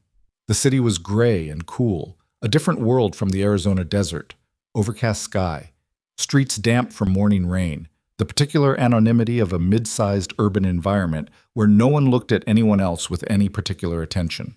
She wore clothes she'd bought locally, nothing from her kit bag, and she arrived at the location 40 minutes early and walked the surrounding blocks in a pattern that appeared purposeless and was not. She found his surveillance in 11 minutes. 2 people. A man reading a newspaper at a cafe table with a sightline to the entrance, and a woman in a parked car on the cross street with a similar angle. Both competent, neither exceptional. She noted their positions and continued walking and did not alter her pace or trajectory. She entered the location at the agreed time. Archivist was already inside. He was not what she'd constructed from the file. She had built a mental picture over 19 days of communication, and the picture was approximately correct in its professional dimensions and completely wrong in its human ones. The file had given her a professional history and an operational record. The man sitting at the corner table was 60 years old, slightly overweight, with the look of someone who had spent decades in closed rooms, making consequential decisions, and had developed a careful, watchful stillness that was its own kind of camouflage. He stood when she approached. "Ms. Bennett," he said. His English was precise, lightly accented. "You can use Claire," she said, and sat down. He sat across from her. He had coffee. He had not ordered for her, which was a choice, leaving the small power of ordering to her, a professional courtesy that told her something about how he managed asset relationships. She ordered water. He looked at her steadily. She looked at him. The first 30 seconds of a face-to-face contact after an extended remote relationship were always the most informative, each party calibrating the actual person against the constructed model, adjusting for the discrepancies. She watched him adjust. "You're not what I expected," he said. "What did you expect?" "Someone more guarded. The communications were very careful." "I am careful," she said. "This is what careful looks like in person." He almost smiled. "Yes, I suppose it is." He asked her questions. Some she'd answered in writing over 19 days, testing consistency, which was standard practice and which she had prepared for. Some were new, probing the edges of what she'd provided, looking for the boundaries of her knowledge and willingness. She answered with the specific calibration she and Harlan had built together. Enough to be credible, shaped to advance the network mapping, never enough to be operationally useful without the context only she could provide. He was good. She didn't underestimate him. 40 minutes into the meeting, he had asked everything he'd come to ask, and she had answered everything she'd come to answer, and they had arrived at the moment that both of them understood was the real purpose of the meeting, the assessment, the mutual determination of whether this was going to become a working relationship. "I want to ask you something directly," she said. He gestured for her to proceed. "Novak and Reese," she said. "What did you tell them about me?" He looked at her for a moment. Something moved behind his eyes. Not quite surprise, but the adjustment of a man recalibrating. "I told them you were someone I wanted to speak with," he said. "Did you tell them what the access would cost them?" "I don't follow." "Yes, you do," she said. "They gave you my location. That's not something you get from curriculum information. That required them to access personnel systems they had no sanctioned reason to access. That's a different category of compromise than talking about training methodology." She looked at him. "Did you tell them what that would cost them?" He was quiet for a moment. "They made their choices," he said. "They did," she said. "With incomplete information about the consequences, that's not a choice. That's a transaction with concealed terms." He looked at her steadily. "You trained them." "I trained 112 people," she said. "I'm responsible for what I taught them. I'm not responsible for what you offered them." She paused. "But I'm asking whether you told them the truth about what they were agreeing to." He held her gaze. "No," he said. "I didn't." She nodded once. She picked up her water glass and drank and set it down. Outside, in a car on the cross street, Vasquez was watching the cafe entrance and running his irregular sweep intervals. And in a building 2 blocks north, Harlan was monitoring the communications intercepts that were, even now, completing the network map that would close the operation. She looked at Archivist. "I'm not going to work with you," she said. He was very still. "I've known that since day 3, she said. "The curriculum information I provided was modified. The communications pathway you've been using has been monitored since the first message. The network mapping is complete." She paused. "The people who are going to walk through that door in approximately 4 minutes are not going to arrest you. This jurisdiction doesn't support that. But they're going to escort you to a conversation that will result in the termination of this operation and the identification of your full asset network." He looked at her. "You ran me," he said, "for 19 days. He was quiet for a moment. Then something crossed his face, not anger, which she'd expected, but something closer to acknowledgement, the expression of a professional who has been beaten by a better operation and knows it. "The shot at the range," he said. "My surveillance team logged it." She looked at him. "Day 1, he said. "Before I made contact, I had eyes on the facility. My team logged an anomalous marksmanship event on the training range." He paused. "I thought it was a training demonstration. I didn't connect it to you until later." "When did you connect it?" "When I read your full file," he said. "The medical retirement. The call sign." A pause. "I thought the retirement was real." "It was real," she said, "for 14 months. He looked at her with the specific expression of someone who has just understood the full shape of something. "You came back," he said. "Something followed me," she said. "I came back to deal with it." The door opened. Caldwell's people came in, 2 of them, civilian clothes, unhurried, professional. They positioned themselves without drama, one at the table, one at the door. Caldwell herself came in behind them and stood at the edge of the space. Archivist looked at the table for a moment. Then he put his hands flat on the surface, which was the universal gesture of a man deciding not to make this harder than it needed to be. "All right," he said quietly. She stood up. She walked out. The Arizona sun was doing what it always did at this time of day. She had been back at Black Ridge for 6 days when Rowan came for the final meeting. Not the facility director's office this time. She had asked for the range, specifically the firing line at Lane 6, and Rowan had agreed without asking why. She thought he probably understood why. She was at the bench when he arrived, not shooting, just sitting at the position, looking downrange at the 1,000-meter berm in the late afternoon light. The range was clear, no other team scheduled for this block. The wind flags ran at a consistent 2 to 3 from the southwest, and the air had the clarity that came in the desert after the season turned, cool and dry and precise. Rowan sat in the chair beside the bench. He didn't say anything immediately. She looked at the berm. "The operation closed," she said. "Fully. The network roll-up was completed 48 hours ago. 17 assets identified. 11 have been actioned. Archivist has been managed." A pause. "Novak and Reese are cooperating fully. The agreement terms are being honored." She nodded. "The curriculum documentation," Rowan said, the full framework. "It's been assessed by the program review board." He paused. "They described it as the most comprehensive instructional architecture currently existing in the special operations training domain." She looked at the wind flags. "It's just what I taught," she said. "I know." Rowan looked at her. "That's the point." She turned and looked at him. He had the full file on the tablet he was carrying. She could see the thickness of it.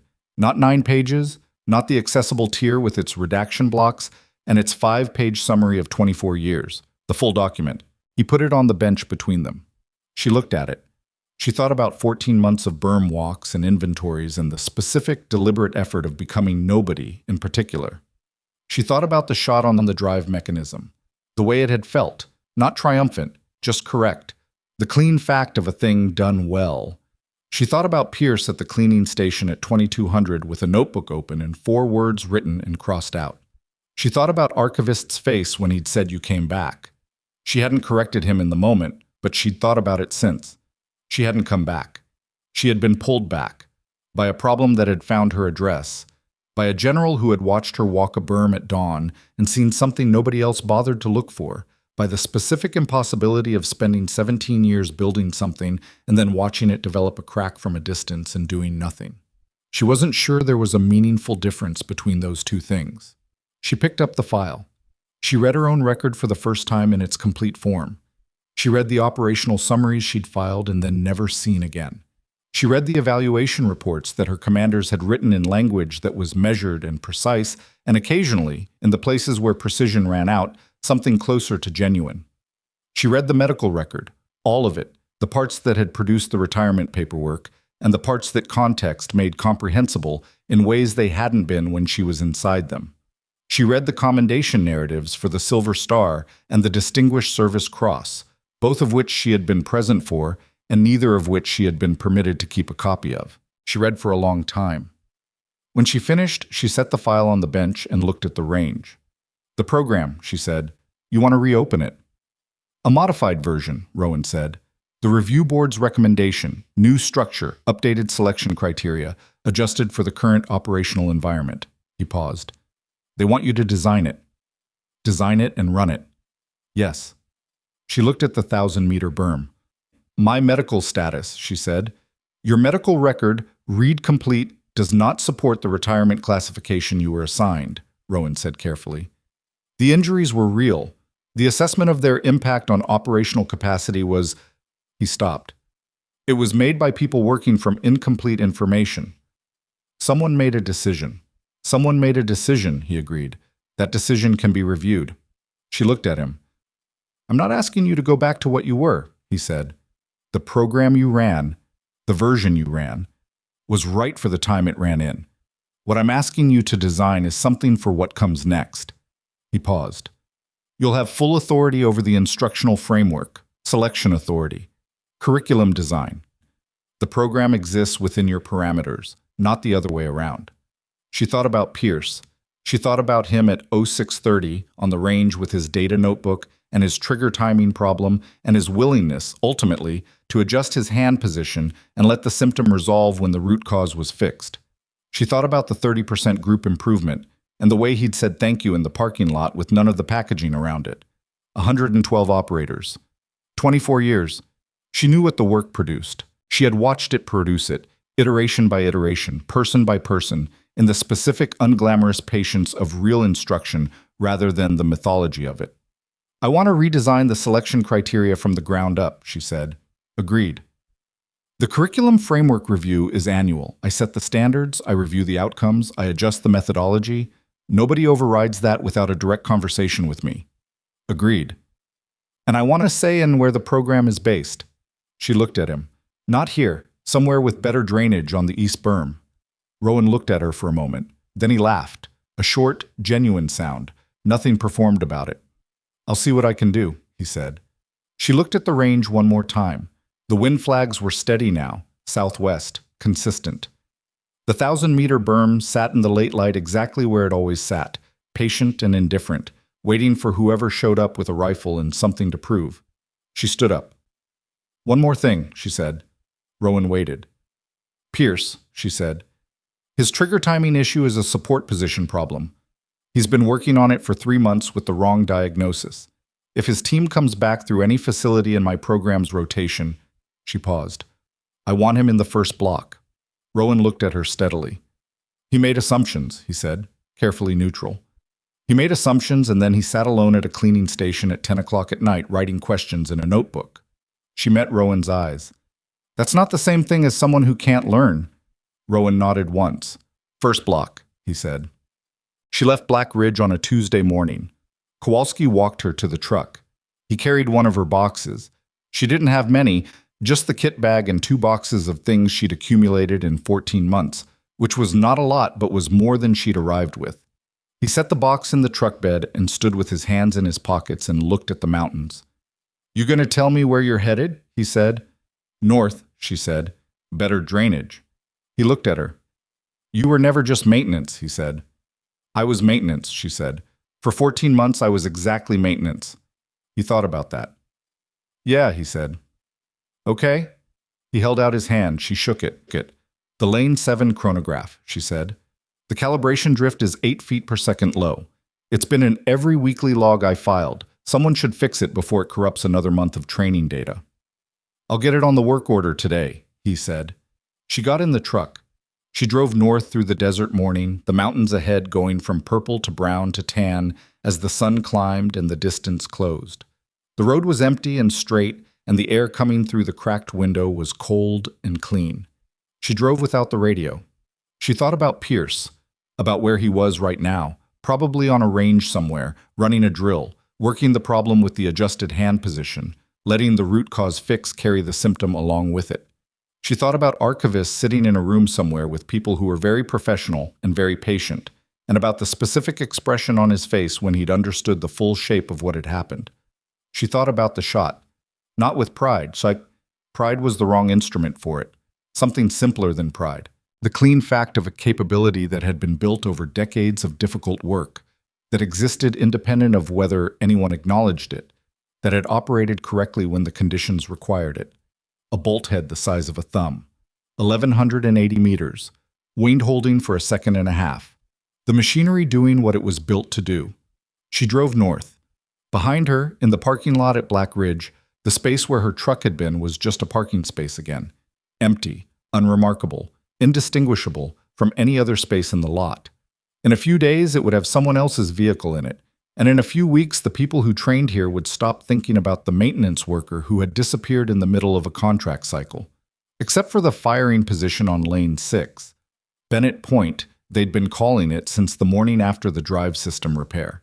Not officially, not on any range map, just the name that the operators who'd been there that day had started using and that had stuck the way names stick when they've been earned rather than assigned. It would stay on the range long after the story behind it blurred at the edges. The name would remain even when the people who gave it had moved on to other ranges, other rotations, other days that demanded everything they had and gave back only the knowledge that they'd held. That was how the real things persisted, Not in the records, not in the files with their redaction blocks and their classification markings. In the specific places where someone had done something true and the ground had remembered it, and the people who came after had known, without being told, without needing to be told, that something significant had happened here. Something that didn't announce itself. Something that simply was. The loudest person in the room is rarely the most dangerous. And the most capable person you will ever meet may be standing right next to you, carrying nothing but a staple gun, waiting for you to stop talking long enough to notice. Real strength doesn't announce itself. It shows up when it's needed, does what it was built to